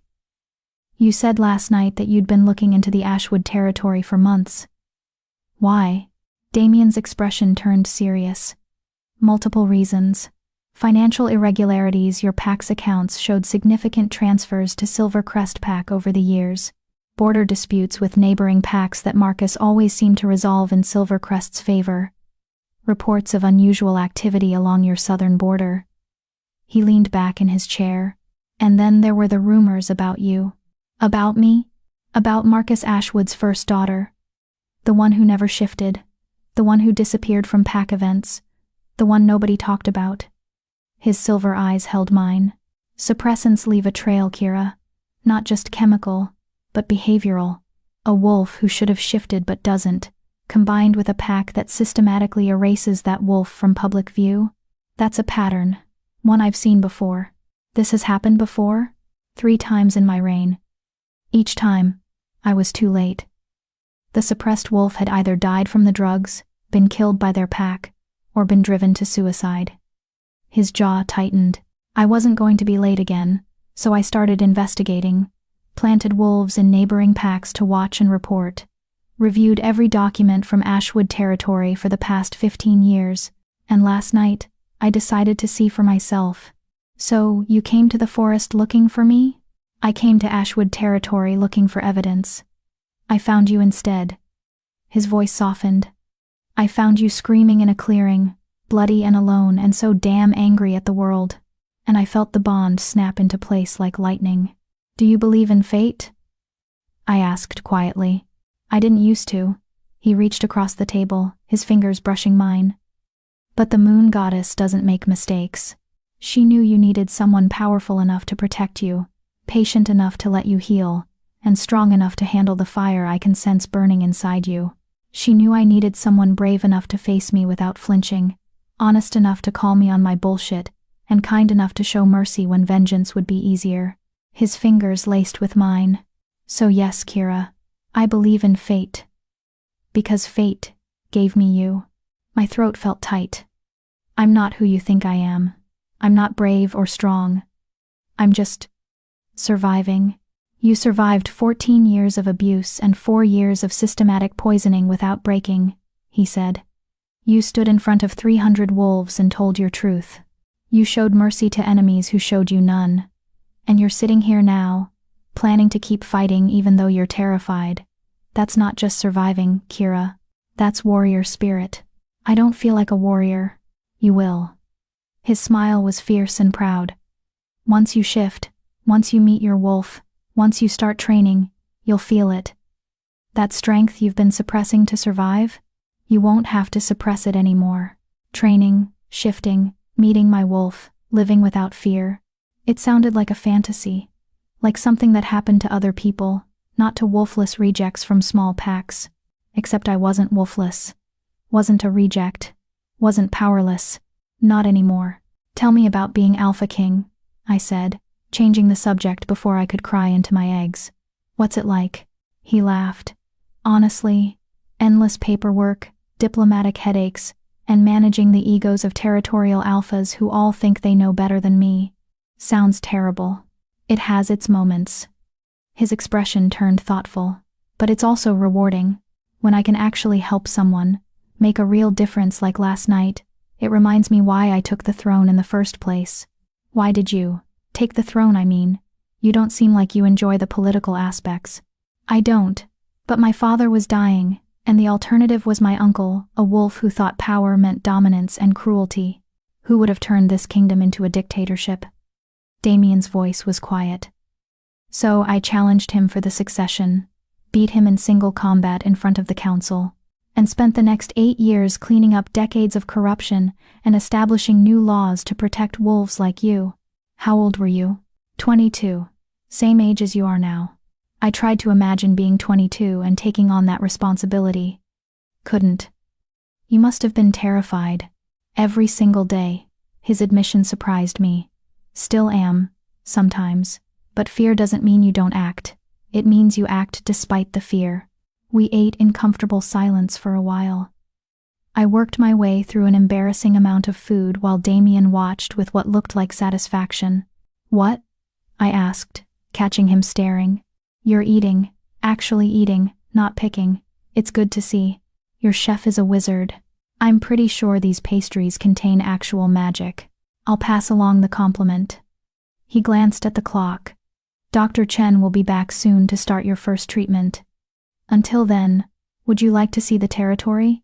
Get some fresh air? The thought of going outside, of being seen by more wolves, made my anxiety spike. I don't have any clothes, just these pajamas. Already handled. He stood and offered his hand. I had my assistant pick up some things in your size. They're in your closet. Take your time getting dressed.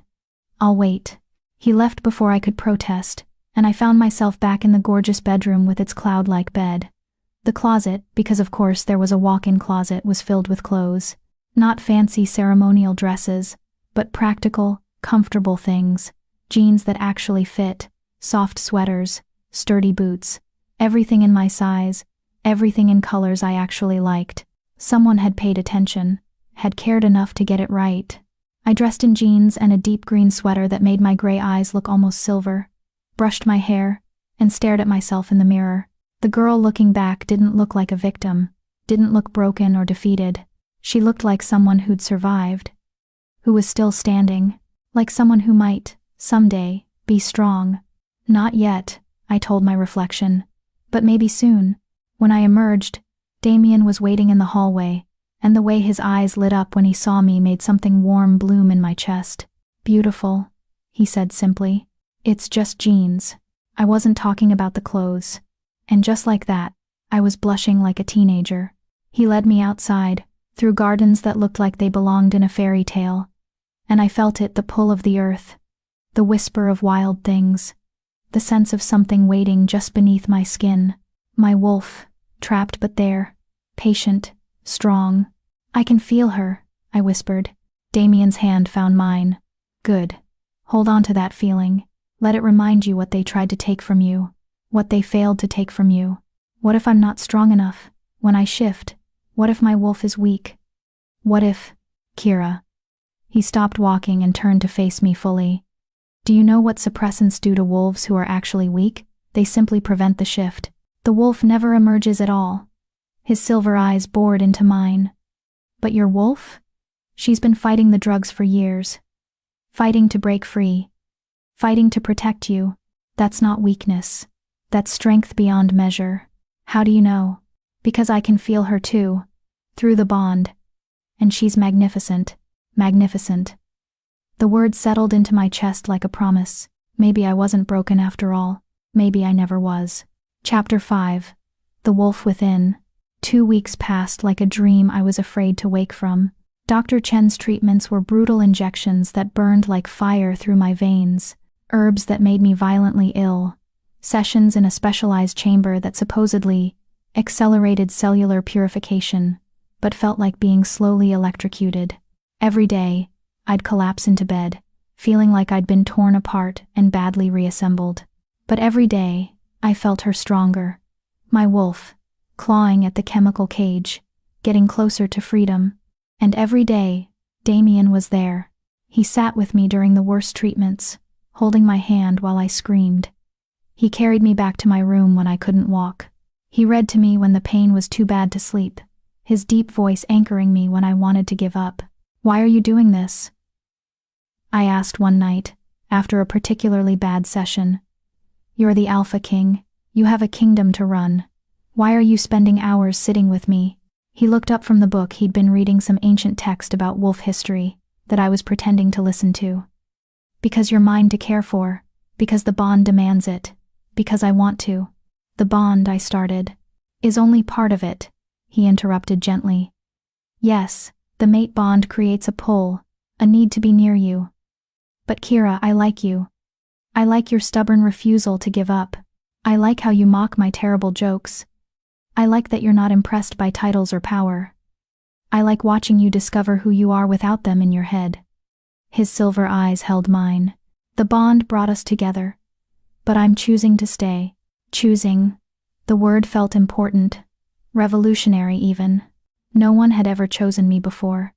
Not really. I'd been tolerated, controlled, used. But chosen? Wanted? That was new. "I like you too," I admitted, my voice small. "You're bossy and overprotective, and you have terrible taste in books. This is a classic, but you're also kind. Patient. You listen when I talk. You don't make me feel small." I looked down at my hands. "I'm not ready for the mate bond. Not ready for everything that means. But I'm glad it's you." His smile was soft and genuine. "That's enough. For now, that's more than enough." The third week brought changes I couldn't ignore. My senses sharpened.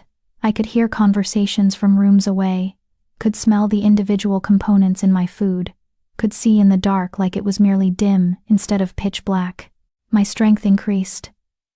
I accidentally broke a doorknob. Shattered a glass just by gripping it too hard.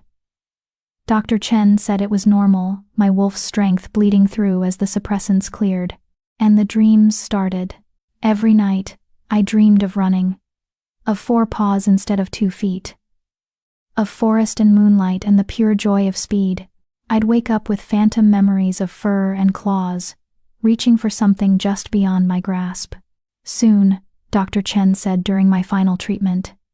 "Maybe even tonight. The full moon rises at midnight. Your wolf is going to answer it. Tonight." My first shift, after years of waiting, of believing it would never happen. Tonight I'd finally meet her. I was terrified. What if something goes wrong? I asked Damien for the 100th time as evening approached. What if the drugs damaged something? What if I shift and can't shift back? What if you're magnificent?" He interrupted, pulling me into his arms. We'd gotten more comfortable with casual touch over the past weeks, nothing inappropriate, but small things. Hand-holding. Hugs. His arm around my shoulders. Each touch strengthened the bond, made it harder to remember why I'd been hesitant. What if you shift and discover you're everything they told you that you weren't? That's a lot of pressure. Then forget about pressure. Forget about expectations. Just feel. Your wolf knows what to do. Trust her. Garrett appeared in the doorway, his gruff face apologetic. "Your Majesty, the pack is gathering. They're ready when you are." The pack. Damien had explained that first shifts traditionally happened surrounded by pack, with the alpha present to guide and protect. Since I technically had no pack now, Marcus had formally released me from Ashwood bonds. I'd be shifting with Damien's royal pack. Hundreds of wolves, all there to watch me either succeed or fail spectacularly. "I think I'm going to be sick," I muttered. "You'll be fine." Damien pressed a kiss to my forehead, a new development from this morning that had made my heart do complicated acrobatics. "I'll be right there with you, every step." We walked to the ceremonial grounds behind the palace, a massive clearing surrounded by ancient trees, lit by torches and the rising moon. Wolves were already gathered, sitting in a loose circle. I recognized members of Damien's guard, palace staff, visiting dignitaries. Hundreds of eyes, all watching. My steps faltered. Damien's hand found the small of my back, steady and warm. "Breathe. They're not here to judge. They're here to witness, to celebrate. This is a gift, Kira. Your first shift. Let them share it with you." We walked to the center of the circle. The moon was rising, huge and silver and calling to something deep in my bones. Dr. Chen approached, her expression warm. How do you feel? Like I'm about to jump off a cliff. Good metaphor. Shifting is like jumping, you have to let go and trust the fall. She checked my pulse, my pupils. Physically, you're ready. The suppressants are cleared. Your wolf is free. All you have to do is let her out. All I have to do, I repeated weakly. Damien began removing his shirt. I'll shift with you. My wolf will help guide yours through the first transformation. Just follow my lead. He stripped efficiently. I tried very hard not to stare and failed, and then his shift began. I'd seen it before, but it still took my breath away. The silver light, the fluid change from man to massive black wolf with glowing eyes. He was beautiful and terrifying in equal measure. His wolf padded toward me, enormous head level with my chest, and huffed softly. An encouraging sound. I closed my eyes and reached inside myself, looking for the presence I'd been feeling for weeks. There. A pulse of wild energy, coiled and ready. My wolf. Hello. I thought. The response was immediate. A flood of emotion, joy, rage, relief, determination. She'd been waiting so long, fighting so hard, and now, finally, she was free. Show me, I thought. Show me who we are. The shift began. Pain. Moon goddess, the pain. Every bone in my body, breaking and reforming. Muscles tearing and rebuilding. Skin stretching, fur erupting. My scream became a howl halfway through, but under the pain was something else. Power, strength, rightness. The world tilted, changed. I fell forward, except I didn't fall. I landed on 4 paws. My vision sharpened into hyperclarity, showing me colors I'd never seen. Scents exploded around me, earth and wolf, and pack, and mate. Mate. Damien's wolf was right there, steady and strong, his silver eyes holding mine. I looked down at my paws. White. Pure white fur covering powerful legs. I twisted, trying to see myself a flash of white tail, the sense of size and strength. Look at you, a voice said in my mind. Damien's voice, but deeper. His wolf. Beautiful, powerful, perfect. The pack erupted in howls, celebration, welcome, joy. The sound washed over me like a blessing. I'd done it. I'd shifted. I had a wolf. I was whole. My wolf wanted to run, needed to run. Years of being caged demanded release. Damien's wolf understood. He turned and bolted toward the tree line, and I followed without thinking. Running on 4 legs was instinct, natural as breathing. My powerful muscles ate up the ground. The forest blurred past, wind in my fur, earth under my paws, the moon lighting my path. Free. I was finally, beautifully free. Damien's wolf ran beside me, matching my pace, guiding me through the territory. Other wolves joined us, his guards, his pack, until we were a river of fur and power flowing through the moonlit forest. This was what I'd been missing. This connection, this wildness, this belonging. We ran for what felt like hours, the pack flowing around us like a living tide. I'd never felt so alive, so powerful, so right. Every stride was joy. Every breath was freedom. Eventually, we slowed to a stop in a moonlit clearing beside a silver lake. The water reflected the full moon perfectly, creating 2 moons, one above, one below. Damien shifted back to human form. I tried to follow. Nothing happened. I focused, reaching for that human shape, but my wolf wasn't ready to let go yet. Panicked, I tried harder. My wolf dug in, refusing. Easy. Damien's voice in my mind, calm and soothing. First shifts can be tricky. Your wolf has been suppressed for so long. She's reluctant to give up control. Don't fight her, coax her, promise her you'll shift again soon. I stopped fighting and started negotiating with myself, which felt insane, but it worked. Slowly, carefully, my wolf agreed to retreat. The shift back was less painful but more disorienting. Suddenly I was human again, naked in the moonlight, with Damien very deliberately keeping his eyes on my face. He pulled off his shirt, when had he put clothes back on, and handed it to me. I pulled it over my head gratefully. It hung to mid-thigh, smelling like him, warm from his body. "You did it," he said, his voice rough with emotion. "Moon goddess, Kira, you were magnificent. A white wolf. Do you know how rare that is? Is that good? Good?" His laugh was incredulous. "It's extraordinary. White wolves appear maybe once a generation. They're said to be blessed by the moon goddess herself. Powerful beyond measure, destined for greatness." "I don't want to be destined for greatness," I said, suddenly overwhelmed. "I just wanted to be normal, to have a wolf, to belong." "You'll never be normal, Kira." He moved closer, his hands cupping my face. "You're a white wolf. That makes you rare, special, important. The pack, the entire kingdom, is going to expect things from you now." The weight of his words settled over me like a heavy cloak. "What kind of things?" "Leadership, power, strength." His thumbs brushed my cheekbones. "But you don't have to face it alone. I'll be with you. Every step." Before I could respond, a howl cut through the night. Not celebratory. Warning. Damien's entire body went rigid. "That's the perimeter patrol. Something's wrong." Other wolves emerged from the forest, Garrett in human form, pulling on pants, his face grim. "Your Majesty, we have a situation. Rogues on the southern border. At least 20 of them, organized and armed. They're demanding to speak with you." Garrett's eyes flicked to me. "Specifically, they're demanding to speak with the White Wolf. They say they have information about more suppressed wolves. And they say if you don't come, people will die." My blood ran cold. "It's a trap." "Probably," Damien agreed, his expression hardening into something dangerous. "But if there's even a chance they're telling the truth, if there are more wolves being suppressed, we have to go." I finished. "Not we. Me." His voice carried alpha command. "You just had your first shift. You can barely control your wolf yet. You're not ready for combat. If they're asking for the White Wolf specifically, they want me there for a reason." I straightened, meeting his eyes. "I'm going. Kira, you said we're partners. You said I'd never face things alone.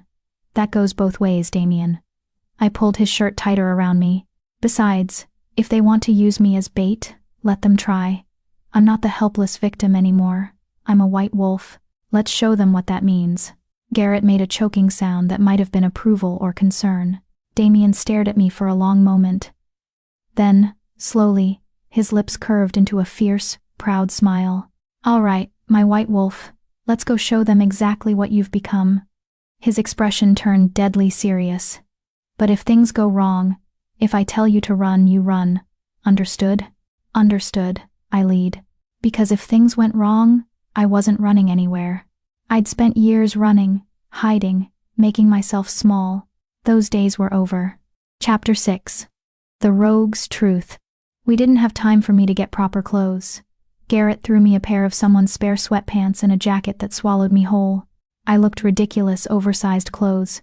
Bare feet, hair wild from shifting, but I didn't care. 20 rogues on our border wasn't just a random attack. It was organized, deliberate. And they wanted me specifically. The question was why. We moved fast.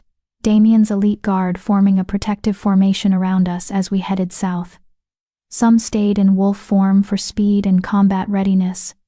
Others remained human to communicate and strategize. I stayed human because I wasn't confident I could shift back quickly if needed. My wolf was still too new, too eager, too unpredictable. "Talk to me about rogues," I said to Garrett as we half ran through the forest. "I thought they were just lone wolves who left their packs." "Most are," Garrett replied, his voice steady despite the pace. "But organized rogue bands? Those are different. Usually led by exiled wolves with grudges. Sometimes they're mercenaries wolves who'll do anything for the right price." His expression darkened. 20 rogues working together? That takes serious leadership and serious motivation. Or serious desperation, Damien added. If they really do have information about suppressed wolves, they might be trying to bargain for something. Like what? Asylum, territory rights, pardons for past crimes. Damien's jaw was tight. Or it's a trap designed to kill or capture you. the white wolf who exposed suppressant use in a major pack. You made enemies, Kira. Powerful enemies who might want you silenced. The thought sent ice down my spine. I'd been so focused on my own story, my own recovery, that I hadn't considered the broader implications. How many other wolves were suppressing their pack members? How many saw me as a threat to their power? Silvercrest, I said suddenly. Serena came from Silvercrest. They were using her to infiltrate Ashwood. If they've been doing this to multiple packs, then exposing the practice threatens their entire operation, Damien finished grimly. Which makes you a very valuable target. We reached the southern border in 20 minutes of hard running. The landscape changed here, less forest, more rocky terrain. Defensible, but also harder to maneuver in wolf form. The rogues were waiting in a clearing, just as Garrett had said. 20 of them, all in human form, all armed with silver weapons, the only metal that could seriously harm wolves. They weren't attacking, just standing there, weapons lowered but ready, waiting. At their center stood a woman I recognized. Moon Goddess. I breathed. That's Elena Frost. She was Luna of the Western Ridge Pack. Damien's eyes narrowed. The pack that fell under Silvercrest's control 15 years ago. The one where the Alpha mysteriously died. Elena looked older than I remembered from the pack gatherings, her dark hair streaked with gray, her face lined with stress and exhaustion, but her eyes were sharp, alert. And when she saw us emerge from the tree line, something like relief crossed her features. Alpha King, she called, her voice carrying clearly. Thank you for coming. And Kira Ashwood, or should I say Blackthorn now. Thank you for being brave enough to show yourself. Damien's guards tensed, ready to attack at his signal. But he held up a hand, stopping them. Elena Frost, he said, his voice carrying absolute authority. You're wanted for treason against your pack, for abandoning your Luna duties, for speaking the truth about what Silvercrest did to Western Ridge, Elena interrupted. For trying to stop them from spreading to other packs, for attempting to expose their suppressant operation. Her eyes met mine. For trying to save my daughter before they could do to her what they did to you. The words hit like a physical blow. Your daughter was suppressed? Is being suppressed, Elena corrected, her voice cracking. Present tense. My beautiful girl, 20 years old, convinced she's wolfless, convinced she's broken, living in Western Ridge under the control of my sister's son, the Alpha who inherited, after my mate's convenient death. Her hands clenched into fists. I've been gathering evidence for 3 years, gathering wolves who escaped Silvercrest's influence, building a case. And then you happened. Me? You exposed the practice in front of 300 witnesses, and the Alpha King himself. You proved suppressants were being used. You survived and became stronger. Elena's eyes shone with unshed tears. You gave us hope, proof that speaking out was possible, that justice might actually happen. So we came. All of us, wolves from 6 different packs, all exiled or fled, because we tried to stop Silvercrest's expansion. We came to offer you everything we know, every name, every location, every piece of evidence we've gathered, in exchange for your help saving the wolves who are still trapped. Silence fell over the clearing. How many? Damien asked, his voice tight. How many suppressed wolves? That we know of? 17, spread across 6 packs. Elena pulled a folder from her jacket, actual paper documents, carefully compiled, but we suspect more. Silvercrest has been doing this for at least 20 years, maybe longer. Systematically suppressing rival bloodlines, eliminating threats, consolidating power. They're building an empire, Your Majesty. And they're using suppressants as their weapon. Garrett stepped forward and took the folder, flipping through it quickly. His face grew darker with each page. This is detailed, he said, grudging respect in his voice. Pack names, suppressant sources, financial trails. If this is accurate. It's accurate. Another rogue spoke up, a younger man with scars across his face. I was part of Silvercrest's inner circle before I figured out what they were doing and ran. I helped administer the drugs. I have names, dates, everything. His voice shook with shame. I didn't know what I was doing at first. They told me it was medicine, supplements. By the time I realized, I'd already poisoned 12 wolves. 12 lives I helped destroy. Why should we trust you? One of Damien's guards demanded. You're rogues, exiles. You could be working for Silvercrest right now, feeding us false information. We could be. Elena agreed. But we're not. We're parents and siblings and mates of suppressed wolves. We're the ones who spoke up and lost everything. We're the ones who've been living as rogues for years, hunted by Silvercrest's assassins, barely surviving. She looked directly at me. We're you, Kira. Before you found your king, before you got your justice, we're the ones still fighting. Something in her words resonated deep in my chest. I knew that desperation, that determination to save someone you loved, no matter the cost. Your daughter, I said quietly. What's her name? Maya Frost. She's in Western Ridge territory, living in the pack house, working as basically a servant despite being true-born Luna blood. Elena's voice broke. She thinks I abandoned her, thinks I'm a traitor who ran away. She doesn't know I've been fighting to save her this whole time. I looked at Damien. He was studying the documents, his expression unreadable. This could be a trap, he said quietly. Silvercrest could have orchestrated this entire thing. These rogues could be bait to lure us into a conflict with 6 packs at once. It could be, I agreed. But what if it's not? What if there really are 17 wolves like me, trapped and suffering? Can we risk ignoring this? His silver eyes met mine. Investigating 6 packs simultaneously would take enormous resources, could trigger conflicts. Other alphas would see it as overreach, claim I'm abusing my power. Then let me do it, I said. Everyone turned to stare at me. What? Damien's voice was sharp. I'm the White Wolf, the one who survived, the living proof that suppressed wolves can be saved. I stepped forward, closer to Elena and her rogues. Let me be the face of this investigation. Not the Alpha King flexing his authority, but a survivor helping other survivors. It's harder to argue with that. Absolutely not, Damien said flatly. You just had your first shift 3 hours ago. You have no combat training, no political experience, no one trying to keep me quiet anymore, I interrupted. Damien, they asked for me specifically. The White Wolf, because I represent hope to them. Let me be that hope. By walking into potential death traps?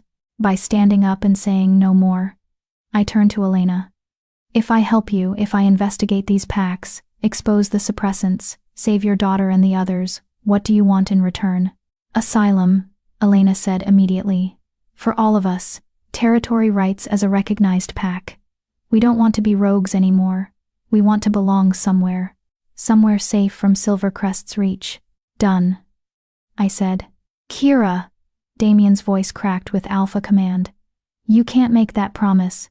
You're not what? Not Luna Queen yet? I met his eyes steadily. Then make me Luna Queen. Officially, give me the authority to grant asylum, to lead this investigation, to save these wolves. The clearing went utterly silent. Damien stared at me like I'd grown a second head. You're asking me to fast-track our mating ceremony so you can immediately throw yourself into danger. I'm asking you to trust me, to believe I'm strong enough for this. I moved closer, lowering my voice so only he could hear. You said I was destined for greatness, that the moon goddess chose me for this. Let me live up to that destiny. Let me be the Luna Queen who fights for the powerless. Isn't that what you wanted? A partner who would help you change the kingdom? His jaw worked. I could see the war in his eyes, the alpha who wanted to protect me versus the king who knew I was right. 3 conditions, he said finally. First, you train with Garrett every day. Combat, strategy, everything. You don't go into any pack territory until you can defend yourself. Agreed. Second, you never go alone. My guards accompany you everywhere. If they say it's too dangerous, you listen. Agreed. Third, his hand cupped my face, his thumb brushing my cheek. You accept the mate bond fully. No more hesitation. Because if you're going to be Luna Queen, if you're going to put yourself in danger for this cause, I need to know you're completely mine. That the bond is strong enough to keep you safe. That if something happens, I can find you anywhere. The weight of what he was asking settled over me. Full mate bond acceptance meant complete connection. Our wolves would be permanently linked. our lives intertwined. I'd feel his emotions, he'd feel mine. We'd be truly, irrevocably mated. It was everything I'd been afraid of. It was also exactly what I needed. Yes, I said. To all of it. His kiss was claiming, possessive, fierce. When we broke apart, I could feel something shifting in my chest, the bond strengthening, solidifying. He turned to Elena and the rogues. You have your deal, asylum for information and cooperation. But if you betray us, if this is a Silvercrest trap, there will be no mercy. Understood? Understood, Your Majesty. Elena bowed her head in respect. Thank you. Moon Goddess, thank you. Don't thank me, Damien said. Thank her. He nodded toward me. She's the one who just became your champion. Elena's eyes met mine, shining with tears. The white wolf who saves the broken ones. That's what they're going to call you, you know. The Luna Queen who remembers what it was like to be nothing. Good, I said, because I'll never forget, and I'll make damn sure no one else has to live through what we did. Garrett approached Damien, his expression troubled. Your Majesty, if we're doing this fast-tracking the mating ceremony, launching a multi-pack investigation, we need to inform the council. Some of them are going to push back hard. Let them push, Damien said coldly. The law is clear. Suppressants are illegal. Any pack using them faces sanctions. I'm not asking permission. I'm informing them it's happening. There's one more problem, the scarred rogue spoke up. Silvercrest knows about Kira now. Knows she exposed the Ashwood operation. They're going to come for her. And they have resources we can't match. Assassins, spies, corrupt wolves in high places. Then they'll have to go through me. Damien said, his voice dropping to a growl. And my entire guard. And every loyal wolf in this kingdom who believes suppressants are an abomination. His arm wrapped around my shoulders, pulling me against his side. They can try, but they'll fail. I leaned into his strength, feeling the bond pulse between us stronger now, more certain. 3 hours ago, I'd had my first shift. Discovered I was a white wolf. Felt true freedom for the first time. Now I was about to become Luna Queen and launch a kingdom-wide investigation that would make powerful enemies. My life was insane. I wouldn't have it any other way. When do we start? I asked. Elena smiled, tired but hopeful. Tomorrow, if you're willing. We have a contact in the Riverside pack who can get us access to their records. It's the smallest of the 6 packs, so it's the safest starting point. Tomorrow. Then, I agreed. We spent another hour getting details, making plans, integrating Elena's rogues into our group. By the time we headed back to the palace, dawn was breaking over the mountains. I'd been awake for over 24 hours. I'd had my first shift, run with a pack, met dangerous rogues, and committed to becoming Luna Queen ahead of schedule. I should have been exhausted. Instead, I felt alive. You realize you just volunteered for a war, Damien said as we walked, his hand warm in mine. I survived 4 years of being slowly poisoned, I replied. I can handle whatever Silvercrest throws at me. That's not what worries me. He stopped, pulling me around to face him. What worries me is that you're so used to pain, so accustomed to sacrifice, that you don't value your own safety. You'd throw yourself into fire to save someone else without hesitation. Is that a bad thing? It's a terrifying thing, for someone who loves you. His forehead pressed against mine. Promise me you'll be careful. Promise me you won't take unnecessary risks. Because Kira, if something happened to you, if I lost you, you won't, I interrupted, my hands coming up to frame his face. Because I have something I didn't have before. Something worth fighting for. Worth staying alive for. What's that? You, us, this future we're building. I smiled. I'm not that girl in the forest anymore, Damien. I'm not looking for ways to disappear. I'm looking for reasons to stay. And I found one. His kiss was soft this time, tender, full of promise and hope and fear and love all tangled together. When we finally made it back to the palace, Dr. Chen was waiting with her arms crossed and a disapproving expression. You were supposed to rest after your first shift, she said sternly. Instead, you ran off to confront rogues, negotiate asylum, and apparently agree to become Luna Queen immediately. It's been an eventful night, I admitted. Sit, Both of you. She pointed to chairs in her medical office. I need to check Kira's vitals after that shift, and I need to lecture you both about proper post-transformation rest protocols. We sat obediently while she fussed over me, checking my temperature, my heart rate, examining my joints for shift damage. Physically, you're fine, she said grudgingly. Better than fine, actually. Your wolf is strong, and the shift was clean. But Kira, her expression softened. Your body has been through tremendous trauma. The suppressants, the treatments, now your first shift and all this stress. You need rest, real rest, or you're going to collapse, mate bond or no mate bond. After the mating ceremony, I promised. After we start the investigation. After. Now, Damien interrupted. Dr. Chen is right. You need rest. We'll do the ceremony tomorrow night, full moon again. Perfect timing. Today, you sleep. But that's an order from your alpha, he said, his voice carrying that command I couldn't refuse. My wolf, exhausted and satisfied after her first real run, agreed completely. Suddenly, I could barely keep my eyes open. Fine, I mumbled. But tomorrow, you become my Luna Queen, Damien said, scooping me into his arms like I weighed nothing. Tomorrow, we make it official. Tomorrow, we start changing the kingdom. He carried me to my room, our room soon, I realized with a flutter of nerves and excitement, and laid me on the cloud-like bed. Sleep, my white wolf, he murmured, brushing hair from my face. When you wake, your new life begins. I wanted to say something profound, something meaningful about how far I'd come or how grateful I was. Instead, I fell asleep mid-thought, exhausted and happy and whole. Chapter 7. Luna Queen. I woke to sunlight streaming through windows, and the smell of food that made my stomach growl aggressively. For a blissful moment, I just lay there, warm and comfortable and safe.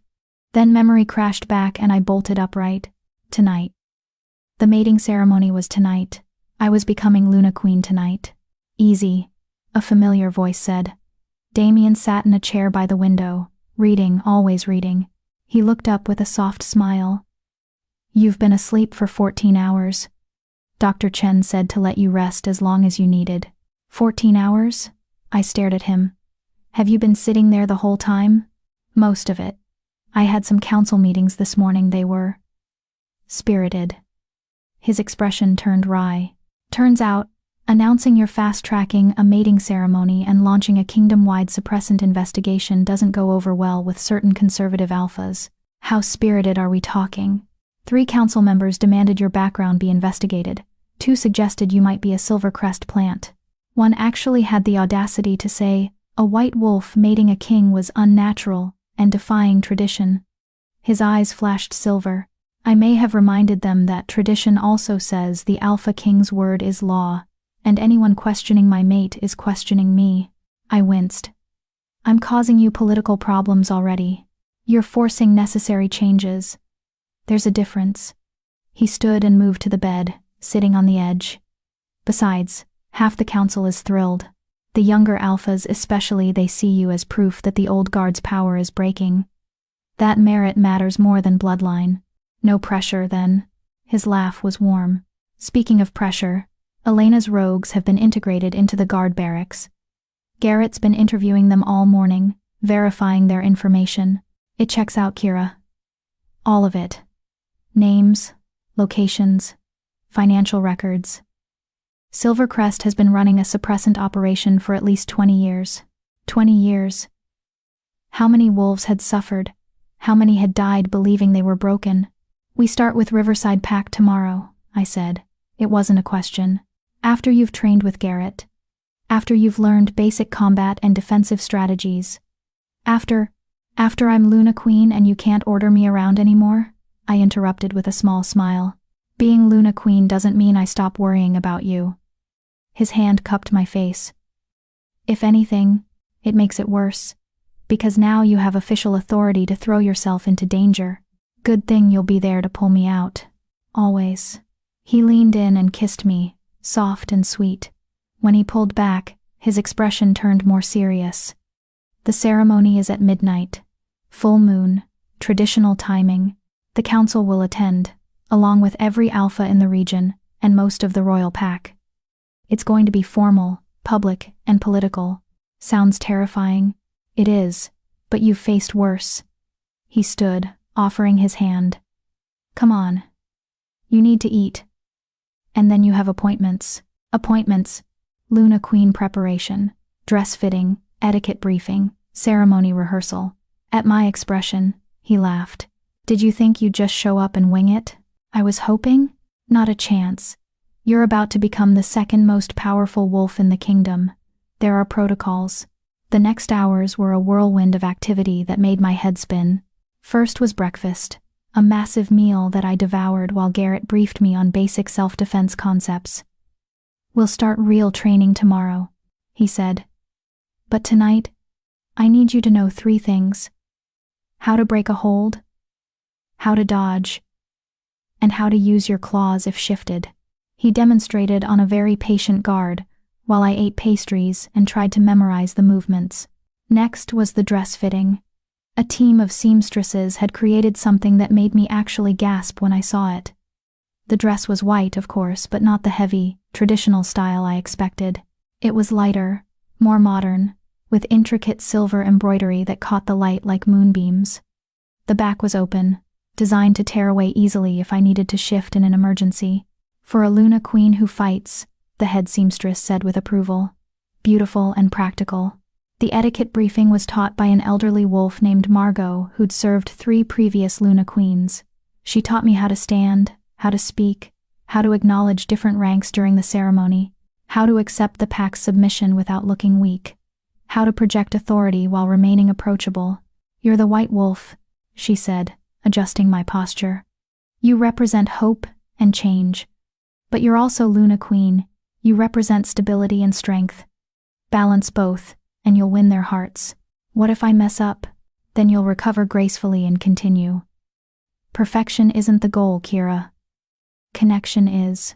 By late afternoon, I was exhausted again mentally, if not physically. Damien found me hiding in the library, staring at books without reading them. Having second thoughts? He asked gently. 10th and 11th thoughts, I admitted. I don't know how to be a queen, Damien. I barely know how to be a regular wolf. What if I'm terrible at this? What if I let everyone down? He settled beside me, pulling me against his side. Want to know a secret? Always. I was terrified my entire first year as Alpha King, made mistakes constantly, trusted the wrong wolves, pushed too hard on some reforms, not hard enough on others. Nearly started 2 wars by accident. His voice was rueful. Being a good leader isn't about knowing everything. It's about caring enough to learn, being brave enough to try, and humble enough to admit when you're wrong. That's a lot of pressure. Yes, but you don't carry it alone. He tilted my face up to his. You have me. You have Garrett and Dr. Chen and Elena's rogues who believe in you. You have a kingdom full of wolves who've heard your story and see you as proof that things can change. You're not alone in this, Kira. Not alone. The words settled something anxious in my chest. Okay, I said. I can do this. I will do this. That's my Luna Queen. The hours until midnight passed too quickly. I bathed in water scented with moonflowers, trying to calm my racing heart. The seamstresses returned to help me into the dress, arranging my dark hair into something elegant but simple. When I looked in the mirror, I barely recognized myself.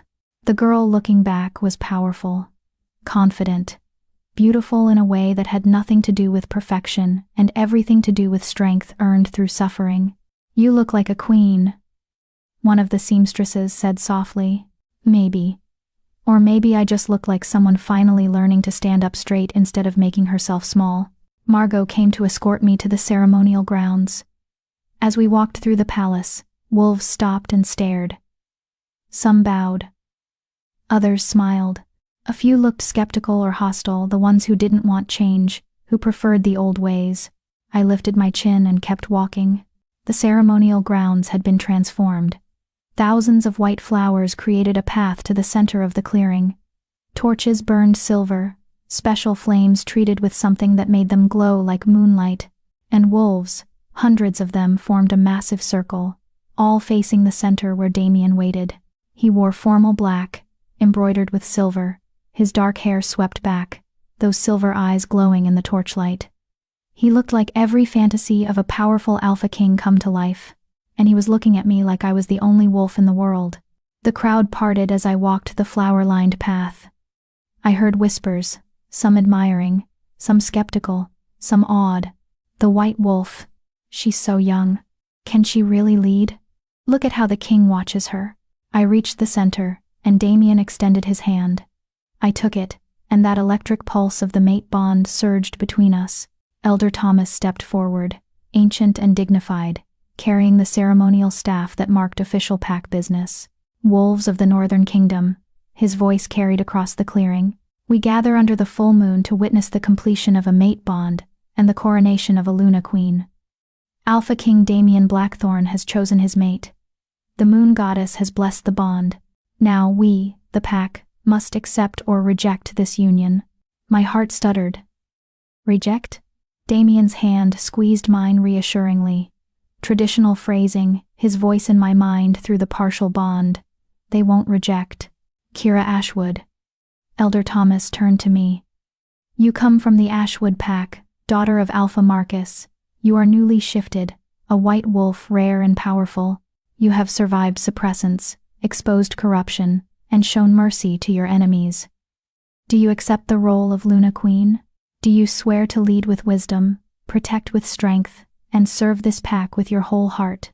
The words were ritual, but the weight behind them was real. I do, I said, and my voice carried clear and strong across the clearing. Alpha King Damien Blackthorn. Elder Thomas turned to him. You have chosen this wolf as your mate, your equal, your Luna Queen.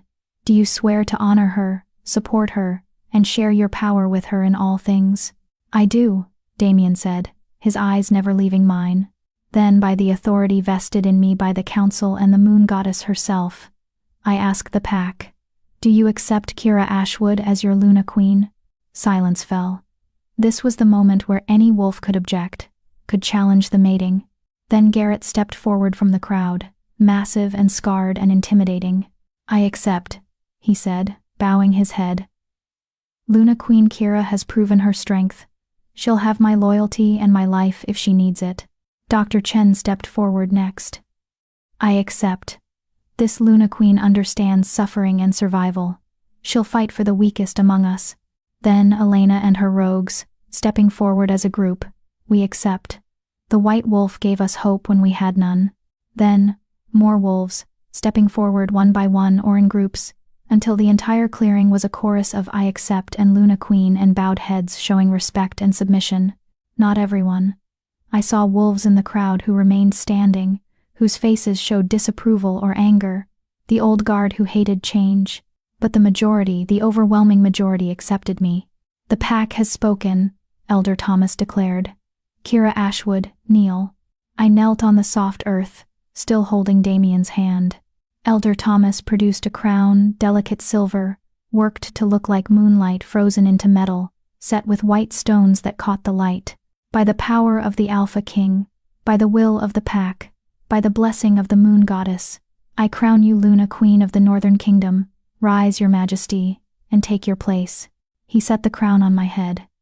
It was lighter than I expected, but the weight of what it represented was enormous. I rose, still holding Damien's hand, and turned to face the pack. Hundreds of wolves, all looking at me, waiting. Now comes the bond, Elder Thomas said. The final connection. Alpha King, Luna Queen, complete your mating. Damien turned to me, his hands framing my face. This is it, he said softly. The moment the bond becomes permanent. Unbreakable. Our souls, our wolves, permanently connected. Are you ready? Was I ready to tie myself forever to this man, to this role, to this future? I thought about the girl I'd been 3 weeks ago. Alone. Broken. Convinced she was worthless. I thought about the white wolf I'd become. Strong, powerful, surrounded by people who believed in her.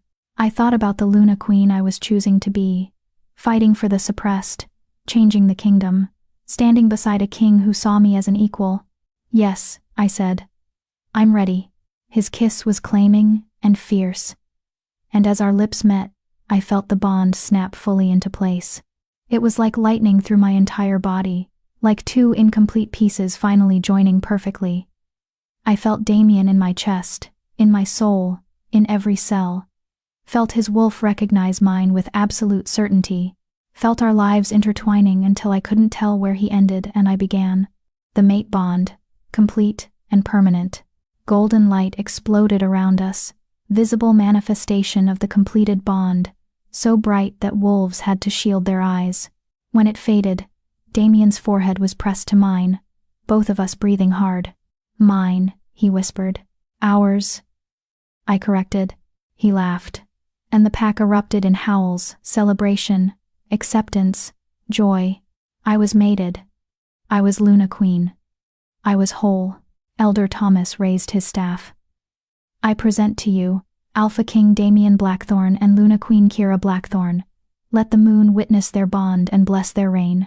The howls intensified, hundreds of wolves singing to the full moon above, and for the first time in my life, I howled with them, not as an outsider, not as someone pretending to belong, but as their Luna Queen, their white wolf, their leader. The celebration lasted hours. Wolves approached to offer congratulations, formal bows, well wishes. I met alphas from neighboring territories, Luna females who welcomed me into their circle, young wolves who looked at me with awe, and through it all, I felt Damien beside me not just physically, but through the bond. His pride, his love, his fierce protectiveness, all flowing through our connection. How are you holding up? His voice in my mind, private and warm. Terrified and exhilarated in equal measure, I sent back. Is this normal? Completely. Welcome to leadership. His mental voice carried amusement. Ready to make it real? What do you mean? Instead of answering, he raised his hand, calling for silence. The pack quieted immediately. My queen has something to announce, he said, his voice carrying across the grounds. I shot him a look. He just smiled and gestured for me to speak. Right. Luna Queen now. Time to act like it. I stepped forward, feeling the weight of all those eyes. Thank you for accepting me, I said. I know I'm young. I know I'm inexperienced. I know some of you have doubts. I let my gaze travel across the crowd, meeting eyes. But I promise you this. I will never forget what it feels like to be powerless. To be dismissed. To be told you're worthless. And I will fight with everything I have to make sure no wolf in this kingdom ever feels that way again. Murmurs rippled through the crowd. That's why tomorrow, I begin an investigation into suppressant use across 6 packs. With the Alpha King's support and the evidence provided by Elena Frost and her wolves, we will find every suppressed wolf in this kingdom. We will free them. We will punish those responsible. And we will make sure this crime never happens again. Some wolves cheered. Others looked uncertain. A few looked openly hostile. This won't be easy, I continued.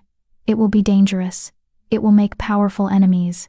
Some of you won't agree with my methods or my choices. But I'm not asking for your approval. I'm asking for your trust. Trust that your Luna Queen cares about every wolf, strong or weak, ranked or omega, perfect or broken. Trust that I'll fight for you the way I wish someone had fought for me. Silence fell, heavy with the weight of the moment. Then Garrett stepped forward again. Your Luna Queen has spoken. Anyone who objects can take it up with me. His grin was all teeth. And I promise, that conversation won't go well for you.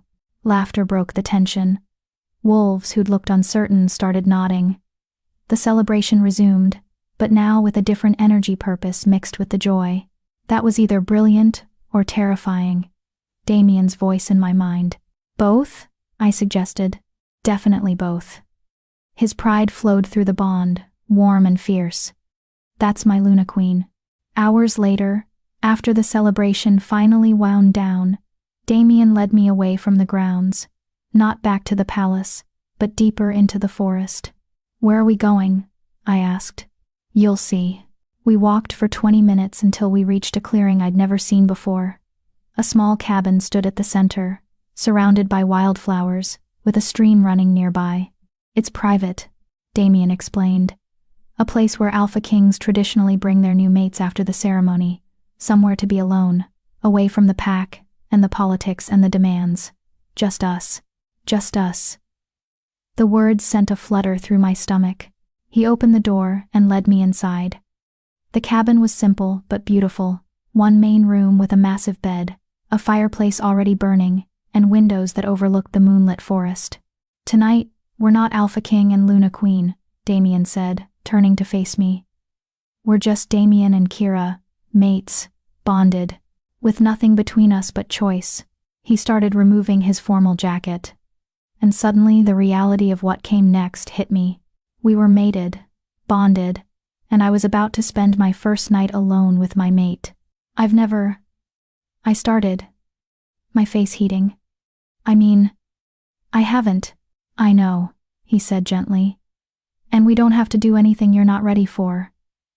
The bond is complete. Everything else happens at your pace." What if my pace is terrified and eager and confused all at once? His smile was soft and understanding. "Then we'll figure it out together. No pressure, no expectations. Just us." He closed the distance between us, his hands gentle as he reached for the crown on my head. "May I?" I nodded, and he carefully removed it, setting it aside. "Not a queen right now," he said. "Just Kira." Then he kissed me, soft and sweet and patient, and I felt the bond sing between us, completed, permanent, perfect, and for the first time in my entire life, I felt completely safe, completely wanted, completely whole. Chapter 8. The First Mission. I woke, wrapped in warmth, Damien's arms around me, his steady breathing against my neck, the mate bond humming contentedly in my chest. Last night had been everything, gentle and fierce, patient and passionate, learning each other, claiming each other, completing the bond in every way. I'd never felt so vulnerable and so powerful at the same time. "Good morning, my Luna Queen," Damien's voice in my mind, still rough with sleep. "You're awake," I accused. "Hard to sleep when I can feel your thoughts racing." His arms tightened around me. "Nervous about today?" Today, Riverside Pack, my first real mission as Luna Queen, the investigation that would either prove I was capable of this role or expose me as a fraud who'd gotten lucky. Terrified, I admitted through the bond. What if I mess this up? What if I can't help them? What if... His lips pressed against my shoulder, silencing the spiral of doubts. "You're going to be brilliant, and you won't be alone. I'll be there. Garrett will be there. Elena knows the territory. We're a team, Kira. You don't have to be perfect, just present." Present. I could do present. We returned to the palace as the sun rose, slipping through quiet hallways to avoid the knowing looks from guards who definitely knew what new mates did on their bonding night. My face was probably permanently red. Garrett was waiting in the training room, looking disgustingly awake for this early. "Luna Queen," he greeted with a bow that was only slightly mocking. "Ready for your crash course in not dying?" "Good morning to you too," I muttered. What followed was 2 hours of the most intense physical activity I'd ever experienced. Garrett taught me how to block, dodge, strike, vulnerable points, how to use my smaller size as an advantage, how to shift quickly in an emergency, which I failed at repeatedly. My wolf still too new, too unpredictable. "You're thinking too much," Garrett said, after my 5th failed attempt. "Your wolf isn't separate from you, she is you. Stop asking permission and just let go." Easy for you to say. You've been shifting for decades. And you've been suppressed for years. Your wolf has trust issues. He softened slightly. She doesn't trust that she won't be caged again. You need to prove to her, to yourself, that shifting is safe now. That no one's going to take her away again. His words hit deeper than I expected. My wolf did have trust issues. So did I. We're safe now, I thought toward her. No more cages, no more drugs, we can be free. My wolf stirred, uncertain but wanting to believe. Trust me, I thought. Please. She surged forward, and suddenly I was shifting bones, cracking, fur erupting, the world tilting into wolf senses. It hurt, but less than before. Faster than before. I landed on 4 white paws, panting but triumphant. There she is, Garrett's wolf said, having shifted to join me, the Luna Queen in her true form. We practiced shifting for another hour, until I could do it in under 30 seconds. Still not fast enough for combat, but better.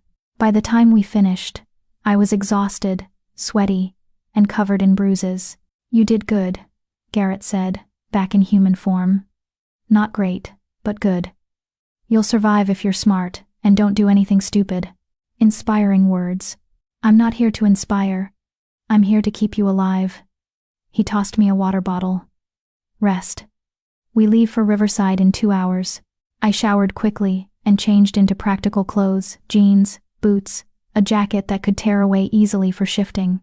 Dr. Chen appeared with another bottle of supplements. For strength and healing, she explained.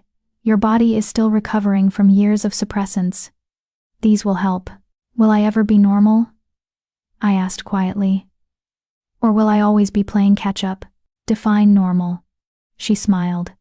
You're a white wolf, Kira. You were never going to be normal. But yes, within a few months, your body will fully stabilize. The damage from the suppressants will be permanent but manageable. You'll be strong, possibly stronger than wolves who never faced what you did. Adversity builds resilience. I hoped she was right. Damien found me in our rooms. Our rooms now. I was still getting used to that, reviewing the files on Riverside Pack. Alpha, Jonathan Reed, I read aloud. 52 years old, took over from his father 20 years ago. Small pack, only 40 wolves. Territory borders, Silver Crest. And according to Elena's intelligence, he has 3 suppressed pack members, including his own nephew. His nephew, Damien repeated, reading over my shoulder. That's either incredibly cruel or suggests Jonathan doesn't know. Or he knows and can't stop it because Silver Crest has leverage over him. I flipped through more pages. Riverside is the smallest pack, the weakest. Perfect target for Silver Crest's expansion, which makes it the perfect starting point for us. Small enough to investigate thoroughly, but not so insignificant that other packs won't notice what we find. Damien's hand found mine. Are you ready for this? Was I? Ready to walk into a strange pack, accuse them of crimes, potentially expose corruption that could destroy lives? No. Absolutely not. Yes, I said anyway. Let's go save some wolves. The convoy that left the palace was smaller than I expected. Just 2 vehicles. Damien, me, Garrett, and 4 guards in one. Elena and 3 of her former rogues in the other. We're not going in heavy-handed, Damien explained as we drove. This is a Luna Queen's mission, not a military operation. We investigate, gather evidence, offer help. If Jonathan cooperates, this goes smoothly. If he doesn't, his expression hardened. Then we escalate. Riverside territory was beautiful rolling hills covered in forests, with a river running through the center that gave the pack its name. Their pack house was modest compared to the palace, but well maintained. A sign of a pack that took pride in what they had, even if it wasn't much. Alpha Jonathan was waiting outside as we pulled up. He was tall and lean, with gray threading through his brown hair and eyes that looked perpetually worried. He bowed immediately when he saw Damien. Your Majesty, Luna Queen, you honor my pack with your presence. His voice shook slightly. He was nervous. Terrified. Actually, good. That meant he knew why we were here. Alpha, Jonathan, Damien greeted formally. Thank you for receiving us on short notice. May we speak privately? Of course. Please come inside. We were led to his office, a comfortable room, lined with books and pack records. Jonathan's hands shook as he poured tea. I know why you're here, he said before Damien could speak. Elena Frost sent word. She said you were investigating suppressants. He set down the teapot before he could drop it. I want you to know I didn't start this. Silver Crest did. My father did. By the time I became Alpha, it was already happening, and they had leverage. Jonathan, Damien's voice cut through the man's rambling. Slow down. Tell us everything. From the beginning. Jonathan sank into his chair like his strings had been cut. 20 years ago, my father was Alpha. Silver Crest wanted access to our river. It's the cleanest water source in the region. My father refused, so they orchestrated attacks on our borders, made it look like rogue problems, weakened us. Then they offered a solution: marriage alliance. My sister would mate their beta's son. In exchange, they'd protect us. Let me guess, I said quietly. Your sister didn't want the marriage. She was already in love with someone else. But my father forced it, for the pack. Jonathan's voice was bitter. She mated Silvercrest's wolf and had a son. My nephew, Thomas. Beautiful boy. Smart. Strong. Should have been a powerful alpha someday. His hands clenched. But when Thomas turned 16, my sister tried to leave her mate. Tried to take Thomas and run. Silvercrest couldn't allow that it would weaken their hold on us. So they started dosing Thomas with suppressants. Told my sister if she tried to leave again, they'd kill him. If she told anyone, they'd kill him. So she stayed, and Thomas turned 18 without shifting. 19. 20. Now he's 23, and everyone thinks he's wolfless. The pain in Jonathan's voice was raw, real. This wasn't a willing participant in Silvercrest's schemes. This was a trapped alpha watching his family suffer. Where's your sister now? Damien asked. Dead. Suicide, 2 years ago. Couldn't live with what they'd done to her son anymore. Jonathan's voice broke. And I inherited this mess.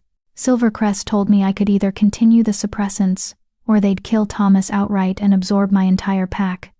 What was I supposed to do? You were supposed to come to me, Damien said, his voice hard but not unkind. I'm your king. I could have helped. Silvercrest said if I contacted you, Thomas would die before you could investigate. They have wolves in your palace, your majesty. Spies. They'd know immediately if I reached out. Jonathan looked at me with desperate hope. But then the white wolf exposed Ashwood. Proved suppressants could be stopped. Proved the king would protect suppressed wolves. So when Elena sent word you were coming, I didn't try to hide, because maybe finally someone powerful enough can help. I felt the weight of his hope like a physical thing. Where is Thomas now?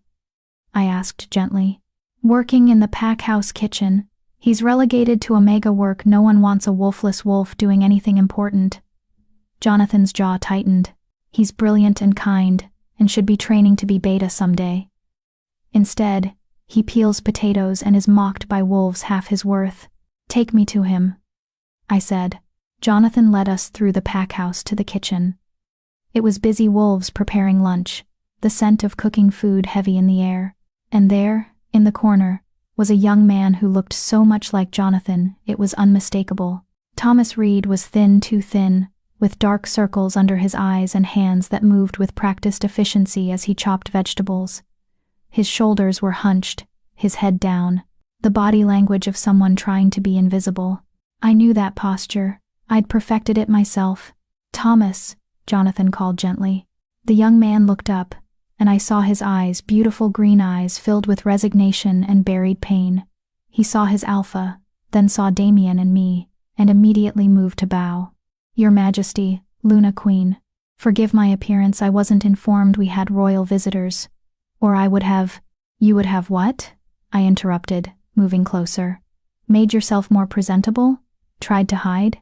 His eyes widened with confusion and fear. Thomas, I'm Kira. 3 weeks ago, I was just like you. Convinced I was wolfless. Relegated to nothing. Treated like an embarrassment by my pack. I stopped directly in front of him. Except I wasn't wolfless. I was suppressed. Deliberately poisoned for years to keep me from shifting. Understanding dawned in his eyes. Then denial. No. I'm really wolfless. The doctors said. The doctors were told what to say, Jonathan said, his voice heavy with regret. Thomas, I'm so sorry. I should have told you years ago, should have found a way to fight them, but I was weak and scared and— You're suppressed, I said firmly. Not broken. Not defective. Suppressed. And we're here to fix it. Thomas's legs gave out. He caught himself on the counter, staring at me with an expression that cycled through hope, disbelief, rage, and back to hope. I have a wolf? His voice cracked. All this time, I have a wolf? You have a wolf, I confirmed. And we're going to set her free. Him, Thomas whispered. Set him free. I've always imagined my wolf is male. strong and protective and everything I couldn't be. Then him, I agreed. We'll set him free, Thomas, I promise. Dr. Chen stepped forward with her medical bag. I need to run tests, confirm the suppressants, start treatment. Thomas, is there somewhere private we can work? Jonathan immediately offered a room, and we moved as a group. Thomas, Dr. Chen, Jonathan, Elena, and me. Damien and Garrett stayed behind to question other pack members, gathering evidence about Silvercrest's operation. Dr. Chen drew blood, while Thomas sat rigid with tension. The tests will take an hour to process, but based on symptoms, delayed shift, chronic fatigue, omega-level strength, despite alpha bloodline, I'm confident we'll find high suppressant levels. How long until I can shift? Thomas asked, his voice desperate. Days? Weeks? With intensive treatment? 2 to 3 weeks. Your first shift should happen by the next full moon. Doctor. Chen's expression was kind. I know that feels like forever. But Thomas, you've waited years, a few more weeks to do this safely. Is worth it, he finished, nodding rapidly. Yes. Okay. What do I do? While Dr. Chen started the first treatment, Elena pulled me aside. There are 2 more suppressed wolves in this pack, she said quietly. Female, both in their 20s. One is the daughter of Silvercrest's spy. Here she's being suppressed so her mother stays loyal.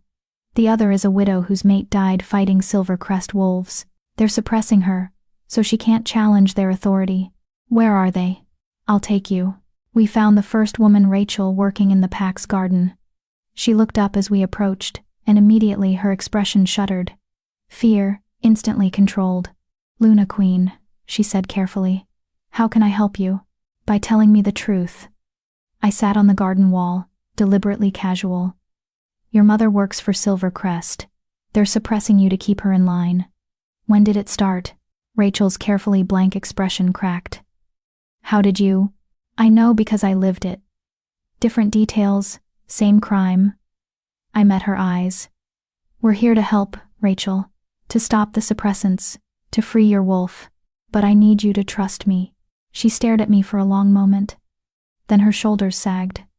I'm 26. I should have shifted 8 years ago. But Silvercrest told my mother told her if she didn't spy for them, they'd kill me. So she spies, and they dose my food.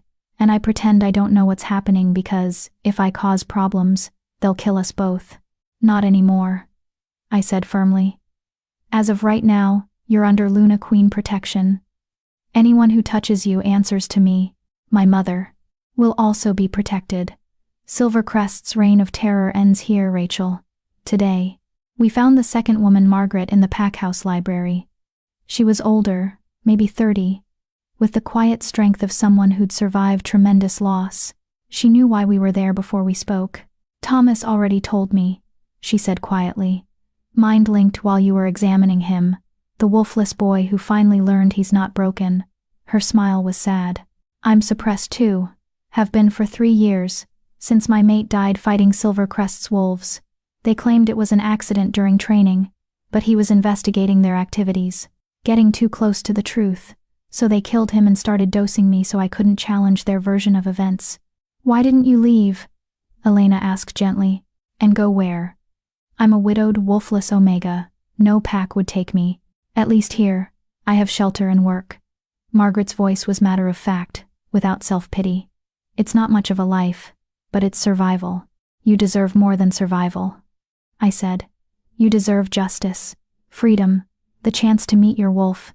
I stopped believing in deserving things years ago. But her eyes shone with desperate hope. Is it really possible? Can you actually fix this? Yes, I said. I'm living proof. And you will be too. By sunset, we had all 3 suppressed wolves under Dr. Chen's care. Blood tests confirmed high levels of suppressants in all cases. Treatment protocols were established. Silvercrest's spy Rachel's mother was questioned by Garrett, and faced with the evidence and promise of protection, confessed everything. Names, dates, financial transactions, supply chains for the suppressants, communication methods with Silvercrest, everything we needed to build an ironclad case. This is bigger than we thought, Damien said as we reviewed the evidence that evening. Silvercrest isn't just suppressing rivals in packs they control. They're creating a network. Spies, suppressants, leverage. They're building an empire through systematic abuse. How many packs? I asked, based on Rachel's mother's testimony. At least 12. Probably more. His expression was grim. This isn't just about 17 suppressed wolves, Kira. This could be dozens. Maybe more. The weight of it settled over me. Dozens of wolves like me, like Thomas, like Rachel and Margaret, living half-lives, convinced they were broken, while someone systematically stole their wolves from them. Then we keep going, I said. One pack at a time, one wolf at a time, until we find them all. This is going to make Silvercrest desperate, Elena warned. They'll fight back, hard. Let them, I said, and felt my white wolf stir in agreement. I'm done being scared of powerful people who hurt the weak. Time they learned what happens when the weak become strong. Damien's hand found mine, the bond pulsing with pride and love and fierce protectiveness. That's my Luna Queen. Our Luna Queen. I corrected through the bond. This isn't just me. It's all of us. We stayed in Riverside for 3 days, long enough to establish security, ensure the suppressed wolves were protected, and set up communication channels so Jonathan could report any Silvercrest retaliation.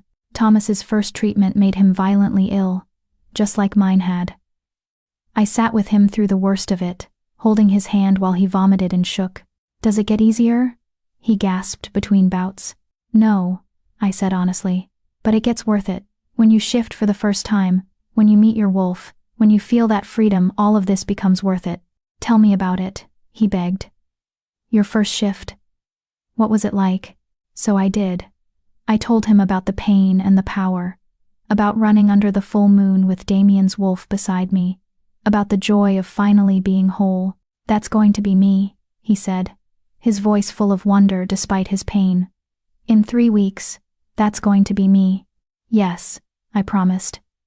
That's going to be you. On our last morning in Riverside, Jonathan gathered his pack to make an announcement. Silvercrest's control over us ends today, he declared, his voice stronger than I'd heard it. We've been living in fear for 20 years, letting them dictate our choices, hurt our packmates, steal our wolves, no more. As of this moment, Riverside Pack stands with the Alpha King and Luna Queen. We stand against suppressants. We stand for freedom. The pack erupted in howls, some celebratory, some uncertain, but all loud, all together. Rachel approached me as we were preparing to leave. Thank you, she said simply. For seeing us. For caring. For fighting. Thank you for trusting me, I replied. For being brave enough to tell the truth. You made it safe to tell the truth. That's the gift. She hesitated, then added, they're going to come for you, you know, Silvercrest. They can't let you continue exposing their operation. You're too dangerous to them. I know. And you're going anyway. Every single day until this is over. Her smile was fierce and approving. Then I'm glad you're our Luna Queen. The kingdom needs someone too stubborn to quit.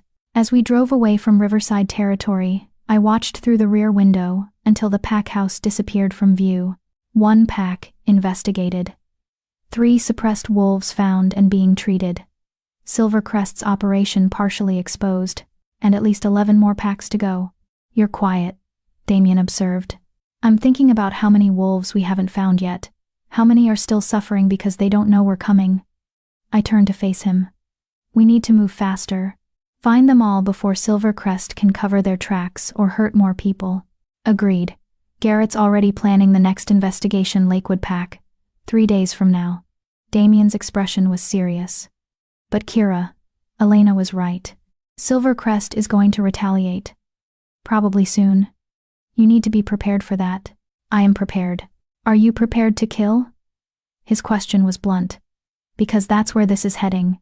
When Silvercrest comes for you, and they will, it won't be polite political maneuvering. It'll be assassination attempts, ambushes, violence. You need to be ready to defend yourself with lethal force. I thought about Vanessa and Serena. About how I'd chosen exile over death for them. About mercy and justice, and the difference between the two. If someone tries to kill me, I'll kill them first. I said slowly. Not because I want to, but because I can't help anyone if I'm dead. And there are too many wolves depending on me now to let my hesitation get me killed. Good answer. He squeezed my hand. I don't want you to become someone who kills easily. But I need you to survive. The kingdom needs you to survive. Then I'll survive.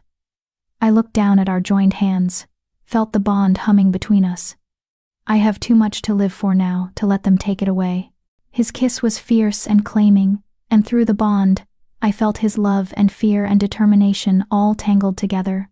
We'd saved 3 wolves today, but the war with Silvercrest was just beginning. Chapter 9. Blood and Silver. We didn't make it back to the palace. The attack came on the forest road, 3 miles from the border of royal territory. One moment we were driving in comfortable silence, the next, our convoy screeched to a halt, as trees fell across the road, deliberately cut, not natural. Ambush! Garrett roared, already shifting. Wolves poured from the forest, at least 30 of them, all bearing the silver crescent mark of Silvercrest Pack. They moved with military precision, surrounding both vehicles before we could react. Damien's hand shot out, keeping me in my seat. Stay in the vehicle. Bulletproof glass, reinforced frame. You're safer. An explosion cut him off. The second vehicle, Elena's vehicle, erupted in flames. No! I screamed. Through the smoke and fire, I saw shapes moving. Elena and her wolves, thrown clear of the blast, injured but alive. Silvercrest wolves closing in for the kill. Damien shifted immediately, his massive black wolf smashing through the windshield to engage the attackers. Our guards followed, and suddenly the peaceful forest road became a battlefield. I sat frozen for maybe 3 seconds, watching through the windows as wolves tore into each other. Seeing Elena struggle to her feet, blood streaming from a head wound, as 2 Silvercrest wolves advanced on her. Stay safe, Damien's voice through the bond, distant and strained. He was already fighting, already bleeding. Don't leave the vehicle. But Elena was going to die. And Rachel's mother was in that burning vehicle, probably dead already. And I was sitting here safe, while people who'd trusted me were dying. No more hiding. No more being protected while others fought my battles. I kicked open the door and shifted. The change was faster than it had ever been, maybe 5 seconds of pain before I landed on 4 white paws. My wolf surged forward, eager and furious. These wolves had tried to kill our pack. Our allies. They would pay. I launched myself at the nearest Silvercrest wolf, a large male about to finish off one of our guards. He didn't see me coming until I hit him from the side, all my weight and momentum driving him into a tree. My jaws found his throat before he could recover. The taste of blood was copper and wrong, but I didn't let go until he stopped moving. Kira, Damien's voice in my mind was frantic. What are you? Get back to behind you. I spun just in time to see another Silvercrest wolf leaping for me. I dodged, but not fast enough. Claws raked across my shoulder, tearing through fur and skin. Pain exploded white hot, but my wolf pushed through it. We were hurt but not down. Not weak, never weak again. I circled my attacker, a female with scars across her muzzle and cold, calculating eyes. She was experienced, trained. I was 3 weeks old as a wolf. Use your speed. Garrett's voice cut through my panic. He was fighting 3 wolves at once but still managing to coach me. You're smaller, faster. Don't try to overpower her. Outmaneuver her. The female lunged. I darted left, letting her momentum carry her past me, then slashed at her exposed flank. Not a killing blow, but enough to hurt. To slow her down, she whirled with a snarl, and I saw murder in her eyes. She's going to feint left, then strike right, my wolf whispered. Instincts I didn't know I had, suddenly sharp and clear. The female feinted left. I was already moving right, meeting her strike with my own. My jaws closed on her foreleg, and I heard the bone snap. She screamed a wolf's scream, high and agonized, and I used her pain to my advantage, going for her throat. This time, I didn't hesitate. The female went limp. I released her and immediately searched for the next threat. The battlefield was chaos. Bodies, some moving, some not. Blood staining the earth. The smell of smoke and death and fear. Elena was down, not moving. One of our guards was clearly dead, his throat torn out. Garrett was bleeding from multiple wounds but still fighting. Damien. I found him through the bond, fighting at the center of the ambush against 5 wolves at once. His black fur was matted with blood, his and theirs. He was strong, experienced, deadly. But 5 against 1, even for an alpha king, was too many. I ran toward him, my white wolf weaving through the fighting. A silver crest wolf tried to intercept me. I didn't slow down, just ducked under his lunge and kept running. I'm coming, I sent through the bond. No! Kira. Get back. I hit the group surrounding Damien like a white missile, scattering them. My jaws found the nearest throat. Killed, without thinking, without hesitating. 2 wolves down. 3 still standing. Damien rallied, his alpha power radiating out in waves that made even me want to submit. One of the remaining wolves actually did submit, dropping to the ground with his throat exposed. The other 2 attacked together, coordinated. But now it was 2 against 2, and Damien and I moved like we'd been fighting together for years. The bond connected us, let us anticipate each other's moves. When I went left, he went right. When he struck high, I struck low. We were brutal, efficient, deadly. Within 30 seconds, both Silver Crest wolves were dead or dying. Damien shifted back to human immediately, his eyes wild as he grabbed my face, my wolf's face between his hands. Are you hurt? Let me see your shoulder. I shifted back, gasping as the wound translated to my human form.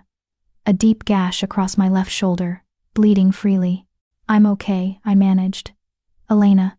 I'll check Elena. You need. He looked around desperately for something to stop the bleeding. Your Majesty. One of the guards who was still standing shouted. We have survivors. 2 Silver Crest wolves, injured but alive. Secure them, Damien ordered, his voice hard. Then softer, to me. Kira, you need Dr. Chen. This wound will keep for 5 minutes. I pushed to my feet, ignoring the way the world tilted. Elena first. We found her unconscious but breathing, a massive head wound bleeding sluggishly. 2 of her rogues were dead, including Rachel's mother. The 3rd was badly burned but alive. Dr. Chen's vehicle screeched to a halt on the road she'd been traveling separately, arriving just after the attack ended. She took one look at the carnage and went into pure professional mode. Triage, she snapped. Who's critical? Elena, I said. Head wound, unconscious. The guard over there, Garrett added, limping over. Gut wound, losing blood fast. And the Luna Queen, Damien said firmly. Shoulder wound, deep. I'm fine. You're bleeding, he interrupted. You're going into shock. Sit down before you fall down. Dr. Chen worked with ruthless efficiency, stabilizing the critical cases first. I watched her save Elena's life with quick, precise medical interventions. Watched her try to save the guard with the gut wound. Watched him die anyway despite her best efforts. 3 of ours dead. 7 wounded. Against 30 Silver Crest wolves, and we'd killed or wounded at least 20 of them. We'd won. It didn't feel like winning. Dr. Chen finally got to me, cleaning and stitching the shoulder wound with steady hands. You're lucky, she said. Another inch to the right, and this would have hit the major artery. You'd have bled out in minutes. Lucky, I repeated numbly. Damien sat beside me, his hand finding mine. Through the bond, I felt his terror, the fear he'd felt when he saw me shift and enter the battle. The pride when I'd fought well, the rage at Silvercrest for daring to target us. You disobeyed me, he said quietly. Yes.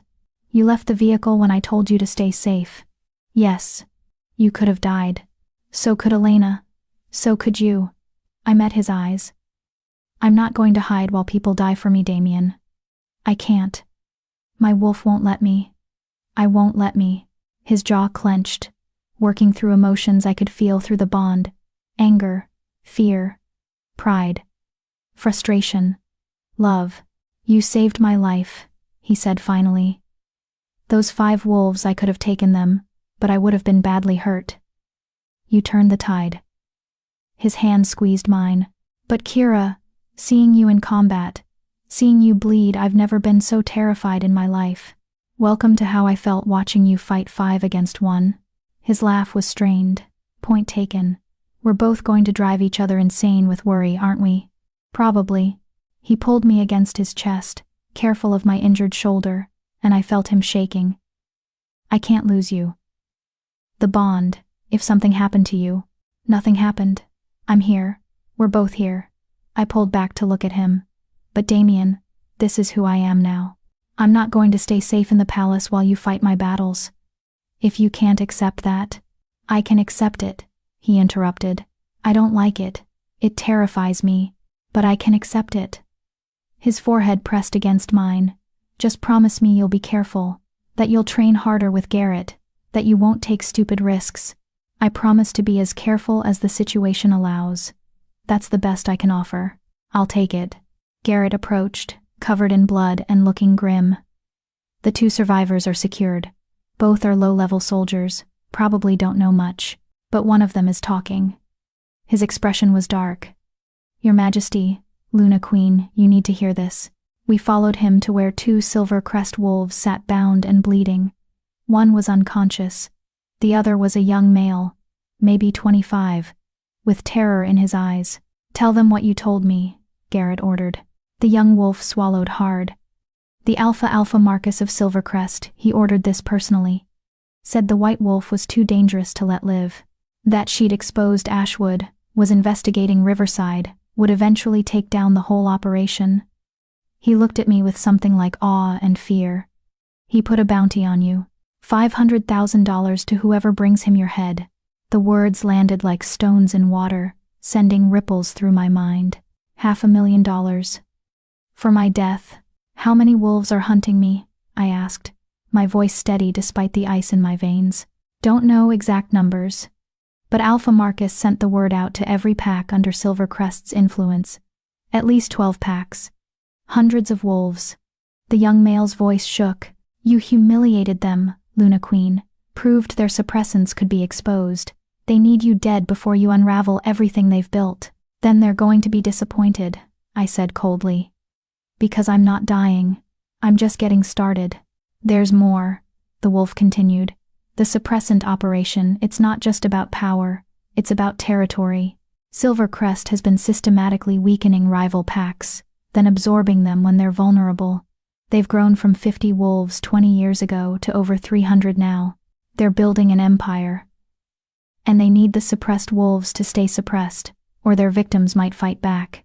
300 wolves. A private army, essentially. All loyal to an alpha who saw suppressants as a tool for expansion. We're going to need reinforcements, Garrett said quietly. If Silvercrest decides to attack in force, they won't. Elena said. We all turned. She was conscious, sitting up despite Dr. Chen's protests, one hand pressed to the bandage on her head.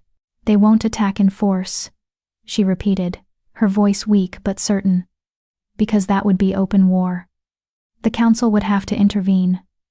Other packs would choose sides. Alpha Marcus is cruel and ambitious, but he's not stupid. He'll keep using assassins, bounties, accidents, plausible deniability. The kind of attacks the council can't definitively blame on Silvercrest. So, we're going to be looking over our shoulders constantly, I said. Until we take down their operation completely. Yes. Elena's eyes met mine. I'm sorry, Kira. I pulled you into this war when you've barely learned to be a wolf. But nothing, I interrupted. You didn't pull me into anything. I chose this. I choose this. Every single day until it's done. I turned to Damien. We continue the investigation. We find every suppressed wolf. We build our case against Silvercrest until it's so airtight that even the council has to act. And if they send assassins, I look down at my blood-stained hands. We kill them and keep moving. That's going to take weeks, Damien said. Maybe months. Can you live like that? Constantly in danger? I thought about Thomas, waiting in Riverside for his first shift. About Rachel and Margaret, just beginning treatment. About the dozens of other suppressed wolves we hadn't found yet. About the girl I'd been 3 weeks ago, believing she was worthless. I can live like that, I said, because the alternative is leaving those wolves trapped. And I won't do it. I can't. Damien studied me for a long moment, then nodded. Then we continue. But with increased security, more guards, better intelligence. We don't give Silvercrest another clean shot. Agreed. We spent the next hour cleaning up the battlefield, securing the bodies, tending the wounded. By the time we finally reached the palace, it was well past midnight. I was exhausted, in pain, and covered in blood, some mine, some not. News of the attack had already spread. The palace was on high alert. Guards doubled at every entrance.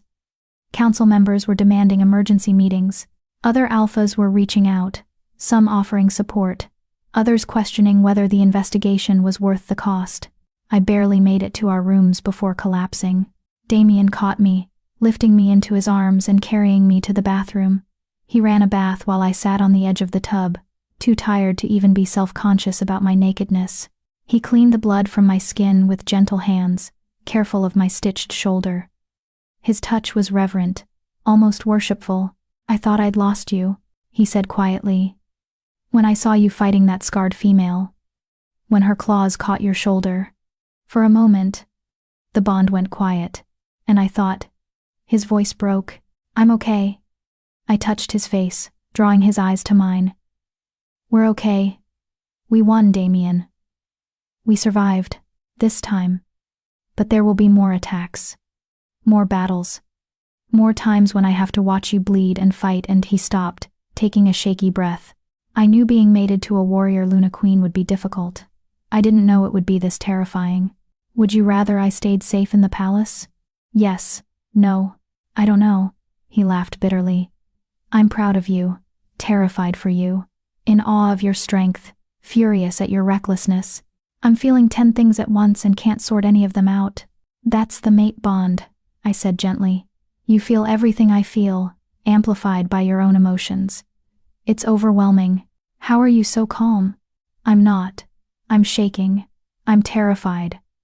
I killed 3 wolves today, Damien. Took 3 lives without hesitation." My voice cracked. "But I can't fall apart. Not yet.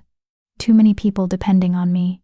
He pulled me into his arms, both of us wet and exhausted and traumatized. "You can fall apart with me. That's what mates are for. You hold me up, I hold you up. We take turns being strong." So I let myself break. Let the tears come, the shaking, the horror of what I'd done and what had almost happened. Let myself feel all of it. The fear and rage and grief and guilt. And Damien held me through it, strong and steady, our bond keeping me anchored when I wanted to drift away. Eventually, the tears stopped, the shaking subsided. I was hollowed out but calmer. "Better?" Damien asked. "No. But more honest." I pulled back to look at him. "Silvercrest wants me dead. There's a bounty on my head. Hundreds of wolves hunting me." "Yes." "And we're going to continue the investigation anyway." "Yes." "We're probably going to have to fight our way through multiple assassination attempts." "Yes." "And at the end of it, we'll likely have to face Alpha Marcus himself in some kind of confrontation." "Almost certainly." I took a deep breath. "Okay. Then tomorrow, I train harder. I get faster, stronger, more lethal. I learn everything Garrett can teach me. Because the next time Silvercrest comes for me," my voice hardened, "I want them to regret it." Damien's smile was fierce and proud. "That's my Luna Queen." We finally made it to bed as dawn broke. I expected nightmares, expected to see the faces of the wolves I'd killed, to relive the terror of the battle. Instead, I slept dreamlessly, held safe in my mate's arms. When I woke, the sun was high, and someone was pounding on our door. Damien groaned, pulling me closer. "Go away. The Luna Queen is recovering from assassination attempts and needs rest." "Your Majesty." Garrett's voice, urgent. "We have a situation. One of the suppressed wolves from Riverside just arrived at the palace." Thomas Reed. "He says Silvercrest is mobilizing for an attack on Riverside. They're planning to kill Jonathan and absorb the pack before we can stop them." I was out of bed and moving before Garrett finished speaking, ignoring my body's protests and the pull of stitches in my shoulder. "How long do we have?" Damien called, already pulling on clothes. "Thomas says the attack is planned for tonight. We have maybe 12 hours. 12 hours. To prepare a defense, to get back to Riverside, to stop Silvercrest from destroying the pack we'd just freed. I met Damien's eyes across the room, saw my own determination reflected back. Gear up, I said. We're going back to war. Chapter 10. The White Wolf Rises. Thomas Reed stood in the war room, exhausted and terrified, but his eyes blazed with determination. They're coming tonight, he said, spreading a hand-drawn map of Riverside territory on the table. 50 Silvercrest wolves, led by Alpha Marcus himself. They planned to kill my uncle, claim the pack failed to meet treaty obligations, and absorb us before dawn. How do you know this? Garrett demanded. Because they're not subtle anymore. They don't care who knows. Thomas's voice shook with rage. After you left, Silvercrest sent an emissary. Told my uncle he had 24 hours to either execute the 3 traitors, me, Rachel and Margaret, or face pack dissolution. When Uncle Jonathan refused, they declared him in breach of treaty. That's not legal, Damien said flatly. The council has to approve pack dissolutions. They're counting on it being over before the council can convene. Quick strike, overwhelming force, done deal by morning. Thomas looked at me. They're also offering an additional bounty, $1 million to whoever brings them the White Wolf's head during the battle. $1 million. They really wanted me dead. How did you get here? I asked. Ran. Shifted for the first time 3 hours ago. The room went silent. You shifted? Dr. Chen breathed. But the treatments you should need at least 2 more weeks. I got angry, Thomas said simply.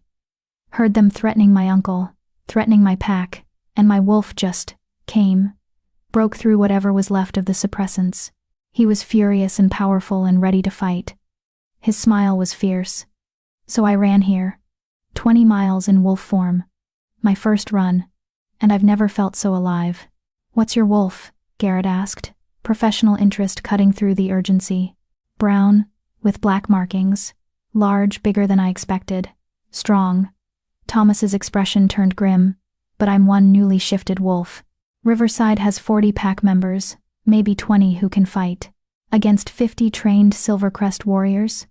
We'll be slaughtered. Not if we get there first, Damien said. He turned to Garrett. How many warriors can we mobilize? And he checked the time. 10 hours. Fully combat ready? 30, maybe 35. The rest are recovering from yesterday's ambush or on other assignments. Garrett studied the map. That gives us roughly 65 fighters total against their 50. Better odds, but not overwhelming. We have something they don't, I said quietly. Everyone looked at me. We have rage. Righteous. Justified rage. Silvercrest's wolves are following orders, fighting for money or fear. Our wolves? We're fighting for pack. For family. For wolves who've been suppressed and abused. That's stronger than any bounty. The Luna Queen makes a good point, Elena said. She'd insisted on attending despite Dr. Chen's objections, her head still bandaged. I know Silvercrest's tactics. They rely on shock and overwhelming force. If we can hold them off long enough, make the fight costly enough, they'll retreat. Alpha Marcus won't risk losing too many wolves for one small pack. Then we make it costly, Damien said. His voice carried alpha command, and every wolf in the room straightened. We defend Riverside, we protect Jonathan's pack, and we send Silvercrest a message. The suppression stops now. The next hours were a blur of preparation. Garrett drilled us on defensive tactics. Riverside's territory had natural choke points, narrow passages between hills where large groups would have to bottleneck.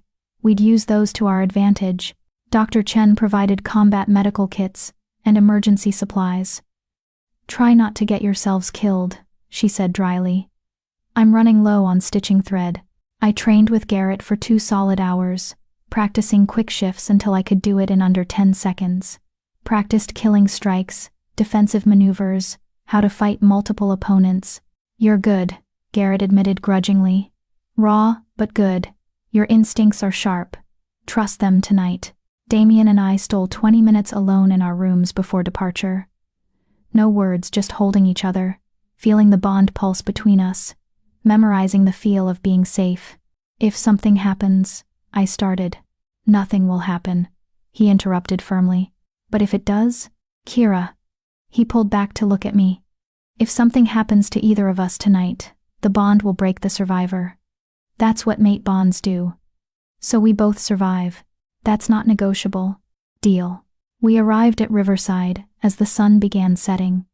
Jonathan had his pack fortified wolves at every entrance. The vulnerable members secured in the pack house's reinforced basement. Thomas reunited with his uncle in a fierce embrace. You shifted, Jonathan said, wonder and pride clear in his voice. Your mother would be so proud. I shifted to protect my pack, Thomas replied. Now let's make sure we still have a pack to protect.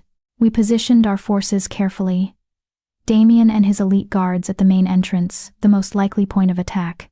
Garrett and half the warriors at the western choke point. Jonathan and his strongest fighters at the eastern approach. And me? I was the wild card. White wolves are legend for a reason. Elena had explained while we planned. They're meant to be seen. To inspire. To turn the tide of battles. She'd met my eyes seriously. You're not just a fighter tonight, Kira. You're a symbol. The suppressed wolf who rose up. Silvercrest fears you, because you represent everything they're trying to destroy. Use that. So I positioned myself centrally, where I could reinforce any position that faltered, where every wolf, ours and theirs, would see me. The white wolf who refused to die. We didn't have to wait long. Silvercrest attacked at full dark, and they came hard. 50 wolves, just as Thomas predicted, led by a massive gray wolf that could only be Alpha Marcus. They hit the main entrance, first standard Alpha tactics. Go for the strongest point. Damien met them with savage fury, his black wolf tearing through their front lines. Our guards fought with precision, working as a unit. But Silvercrest had numbers and training, and the desperation of wolves fighting for their empire. The battle was brutal from the start. I watched from my position, every instinct screaming to join Damien. But Elena was right, I was more valuable as a mobile force. As a symbol, 10 Silvercrest wolves broke through the main line, heading for the pack house. For the vulnerable wolves inside, I intercepted them. My white wolf crashed into their formation, scattering them. They recognized me immediately, saw the white fur, and knew exactly who I was. The bounty, one of them howled. Kill the white wolf. They came at me as a coordinated unit. 10 against 1. Bad odds. I'd faced worse. The first wolf lunged. I dodged, my jaws finding his throat. Dead before he hit the ground. 9. 2 attacked together from different angles. I went low, rolling under one, using his momentum against him to slam him into his companion. While they were tangled, I struck fast, precise, lethal. 7. The remaining wolves hesitated, reassessing. I was supposed to be newly shifted, inexperienced. I'd just killed 3 of them in under 30 seconds. Come on, my wolf growled. Who's next? They charged together, all 7 at once. This time, I wasn't alone. Thomas's brown wolf hit them from the side, his first real combat. He was clumsy but powerful, his rage at what Silvercrest had done to him, lending him strength. Together, we tore through them. By the time the dust settled, all 10 were down. Thomas and I stood among the bodies, both bleeding but alive. Thank you, he sent through pack bonds. Thank you, I sent back. First battle? And hopefully last. I hate fighting. Same. But we're good at it. Terrifying thought.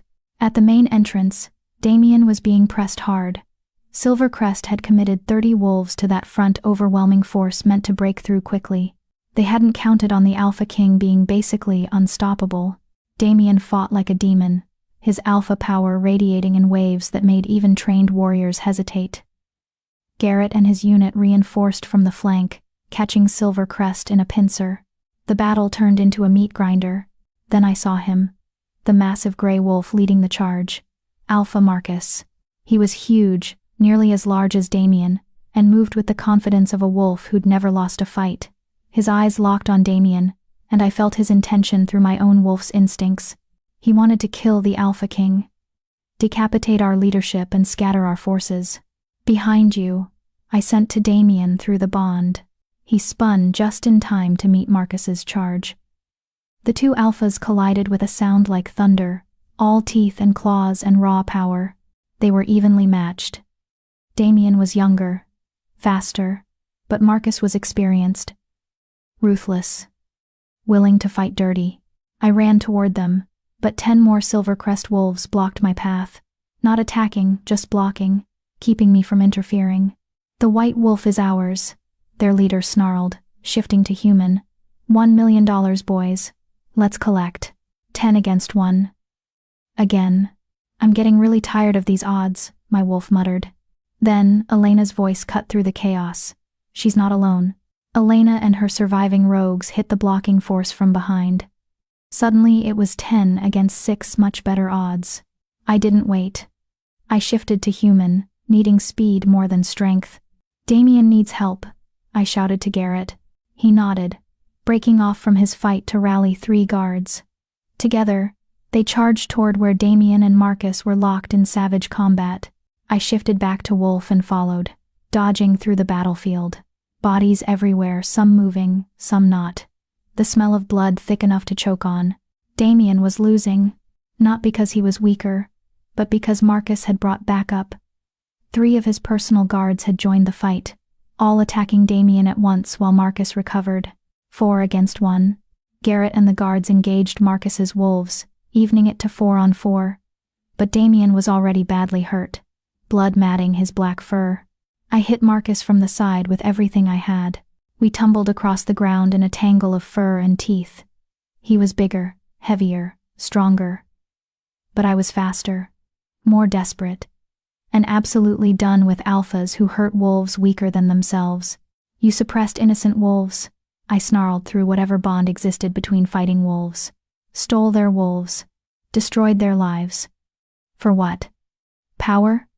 Territory? For survival," he shot back. "The weak deserve to be controlled. That's nature. That's abuse." We clashed again, and this time I felt my wolf surge with power I didn't know I had. White light exploded around me, not the golden light of a mate bond, but silver, pure, cold, absolute, the blessing of the moon goddess. Every wolf on the battlefield felt it, felt the presence of something ancient and powerful declaring its favor. Marcus froze.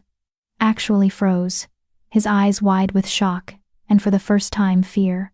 "A blessed white wolf," he breathed. "The prophecy." I didn't let him finish. My jaws closed on his throat, and I felt his life pulse beneath my teeth. One bite would end it. Would kill an alpha and potentially start a war between packs. "Do it," my wolf urged. "He's evil. He hurts the weak. End him." I wanted to. Moon goddess. I wanted to. But I thought about mercy. About choosing to be better than my enemies. About the difference between justice and vengeance. I released his throat but kept him pinned. "Yield," I growled. "Call off your wolves and yield, or I end you right here." Marcus stared up at me, his eyes full of hate and fear and grudging respect. "You won't kill me," he said. "You're too soft, too merciful. Try me." Silver light pulsed again, and I felt power flowing through me. Power I didn't understand but could access. The power of a blessed white wolf. Marcus felt it too. Felt how close to death he actually was. "Stand down," he howled. "Silvercrest, stand down." The battlefield went still. Silvercrest wolves hesitated, looking to their alpha. Saw him pinned beneath a white wolf, glowing with divine power. Saw their attack had failed. One by one, they began backing away. "This isn't over," Marcus snarled up at me. "The council will hear about this. You attacked us." "You attacked Riverside," I corrected coldly. "Under false treaty violations. There are witnesses, evidence. You came here to commit murder and pack absorption. The council will hear about that." I released him and stepped back, my white fur still glowing faintly with silver light. Marcus stood slowly, bleeding and beaten and humiliated, but alive. "You should have killed me," he said quietly. "I won't make that mistake twice." "Then let this be a lesson," I replied. "The suppressed wolves aren't powerless anymore. We're organized, we're protected, and we have teeth." I bared my fangs. "Come for us again, and mercy won't be an option." He shifted to human, standing naked and bloody in the moonlight. "The council will hear about the white wolf who attacked an alpha," he said. "They'll investigate your so-called evidence. They'll question whether you're the hero you pretend to be. Let them question. My evidence is solid. My cause is just. And I'm not afraid of the truth." I shifted to human as well, meeting his eyes. "But you should be. Because I'm going to expose every pack using suppressants. I'm going to free every trapped wolf. And I'm going to make sure everyone knows what Silvercrest has been doing for 20 years.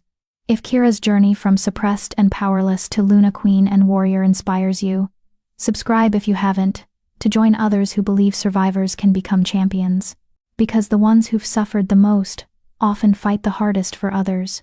Marcus stared at me for a long moment. Then, incredibly, he laughed. "You really believe you can change things, don't you? One white wolf against an entire system." He shook his head.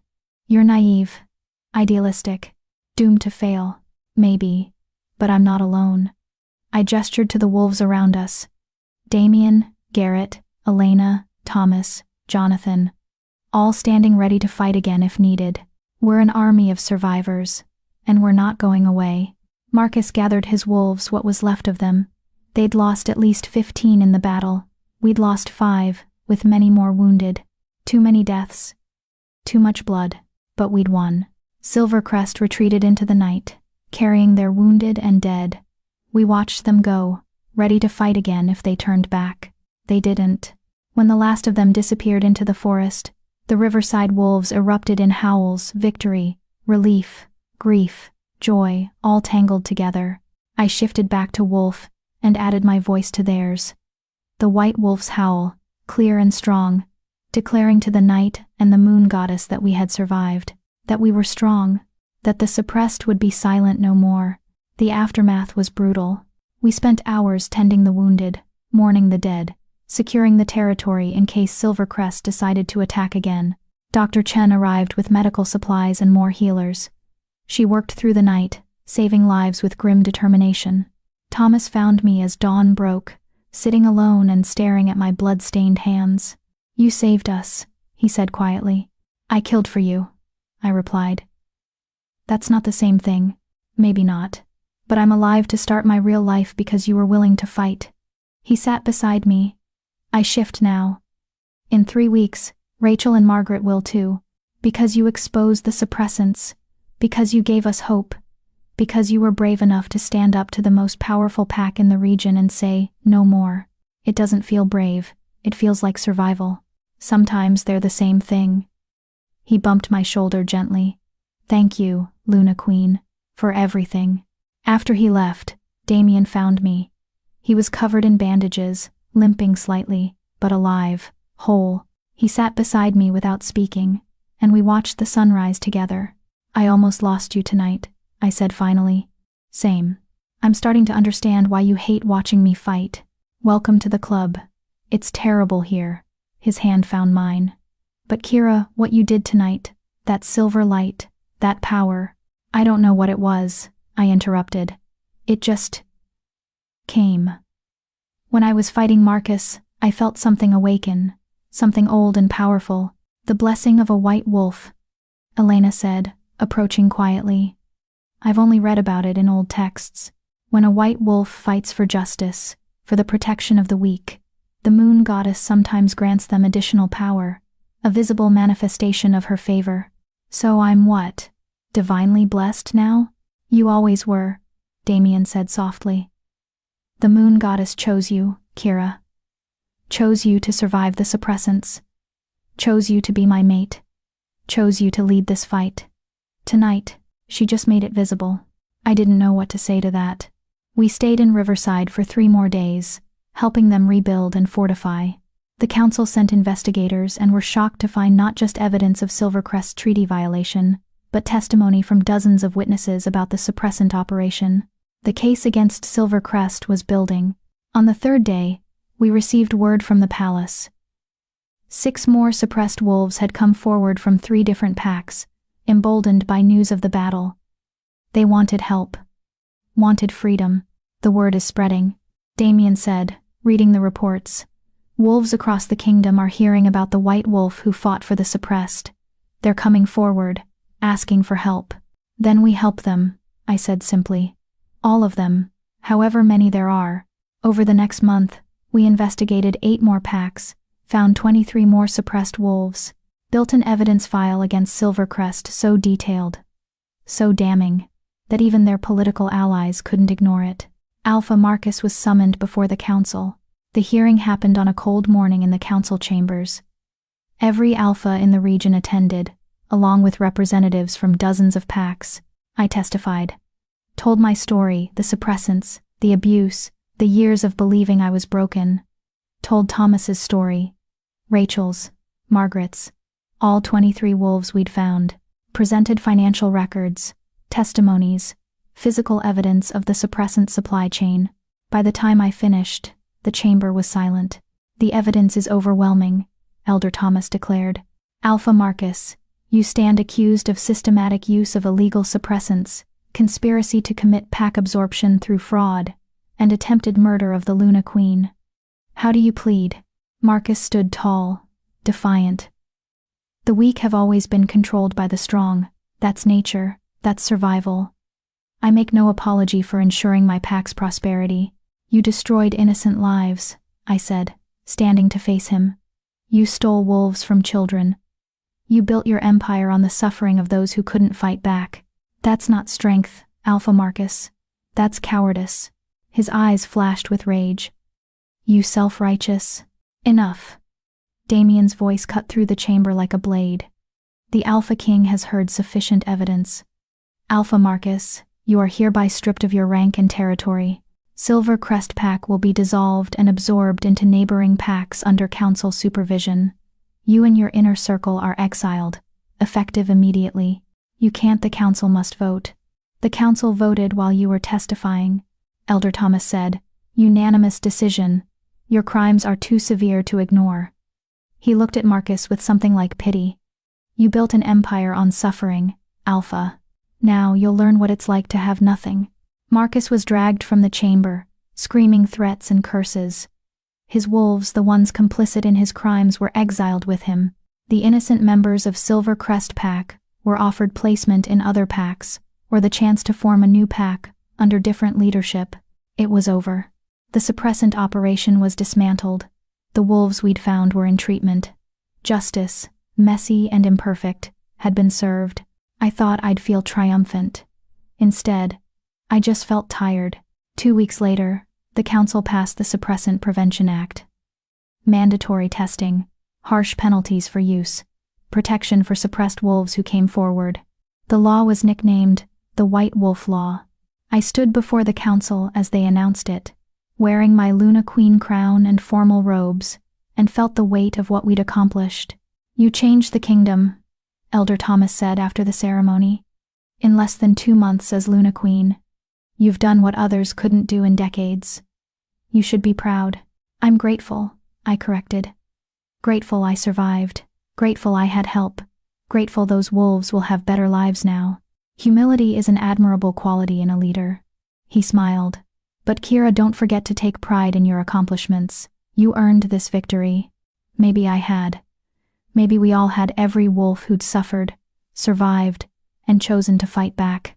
That evening, Damien found me in the garden, staring at the moonflowers. Thinking about anything in particular? He asked, wrapping his arms around me from behind. About the girl I was 2 months ago. Banned from a mating ceremony. Convinced she was worthless. Alone. I leaned back against him. I wonder what she'd think if she could see me now. She'd probably think she's dreaming. Probably. I turned in his arms to face him. Thank you. For finding me that night. For seeing me when everyone else just looked through me. Thank you for being brave enough to be seen. His lips brushed mine. I have something for you. He pulled a small box from his pocket. Inside was a silver pendant, a wolf, howling at the moon, cast in white gold. For the white wolf who changed everything, he said softly. Who fought for the voiceless, who showed the kingdom what real strength looks like. I let him fasten it around my neck, the pendant settling over my heart. I love you, I said. The words came easily now. I love you, he replied. My mate, my Luna Queen, My impossible, stubborn, magnificent white wolf. We kissed under the moonflowers, the mate bond singing between us, and I felt complete. Not because I had power or rank or recognition, because I'd found myself, my strength, my purpose, because I'd survived. 6 months later, the ceremony was simple but meaningful. Thomas Reed stood in the center of the clearing, surrounded by his pack, and accepted the beta knot from his uncle. His wolf, strong and certain, now looked out through his eyes with pride. Rachel and Margaret stood nearby, both fully shifted, both thriving. Rachel had become the pack's lead strategist. Margaret was training young wolves in combat, all 3 of them whole, free, powerful. 47 suppressed wolves total had been found and treated across the kingdom. 47 lives reclaimed. 4 packs had been investigated and cleared of wrongdoing. 2 alphas had been removed for complicity. Silver Crest's 300 wolf empire had been dissolved. The innocent members integrated into new packs. The guilty exiled or imprisoned. The kingdom was changing, and I was changing with it. Ready? Damien asked, his hand on my slightly rounded stomach. 3 months pregnant. Dr. Chen had confirmed it last week. Our pup growing inside me. The white wolf's child. The next generation. I'm ready, I said. We walked into the ceremony together, and the gathered wolves bowed their heads. Not just in respect for their Alpha King and Luna Queen, in recognition, in gratitude, in solidarity, because we'd proven something important, that the broken could become whole, that the suppressed could become strong, that the wolfless girl everyone dismissed could become a queen who changed a kingdom. I'd been banned from my alpha's mating ceremony. Best thing that ever happened to me, because that's where my real life began. If Kira's transformation from forgotten to legendary, from victim to victor, from nothing to Luna Queen reminds you that your story isn't over, it's just beginning. Subscribe to join thousands who believe every wolf deserves to howl, because the ones they tried to silence often have the most powerful voices of all. The end is just the beginning. Your strength was always there. They just tried to make you forget it.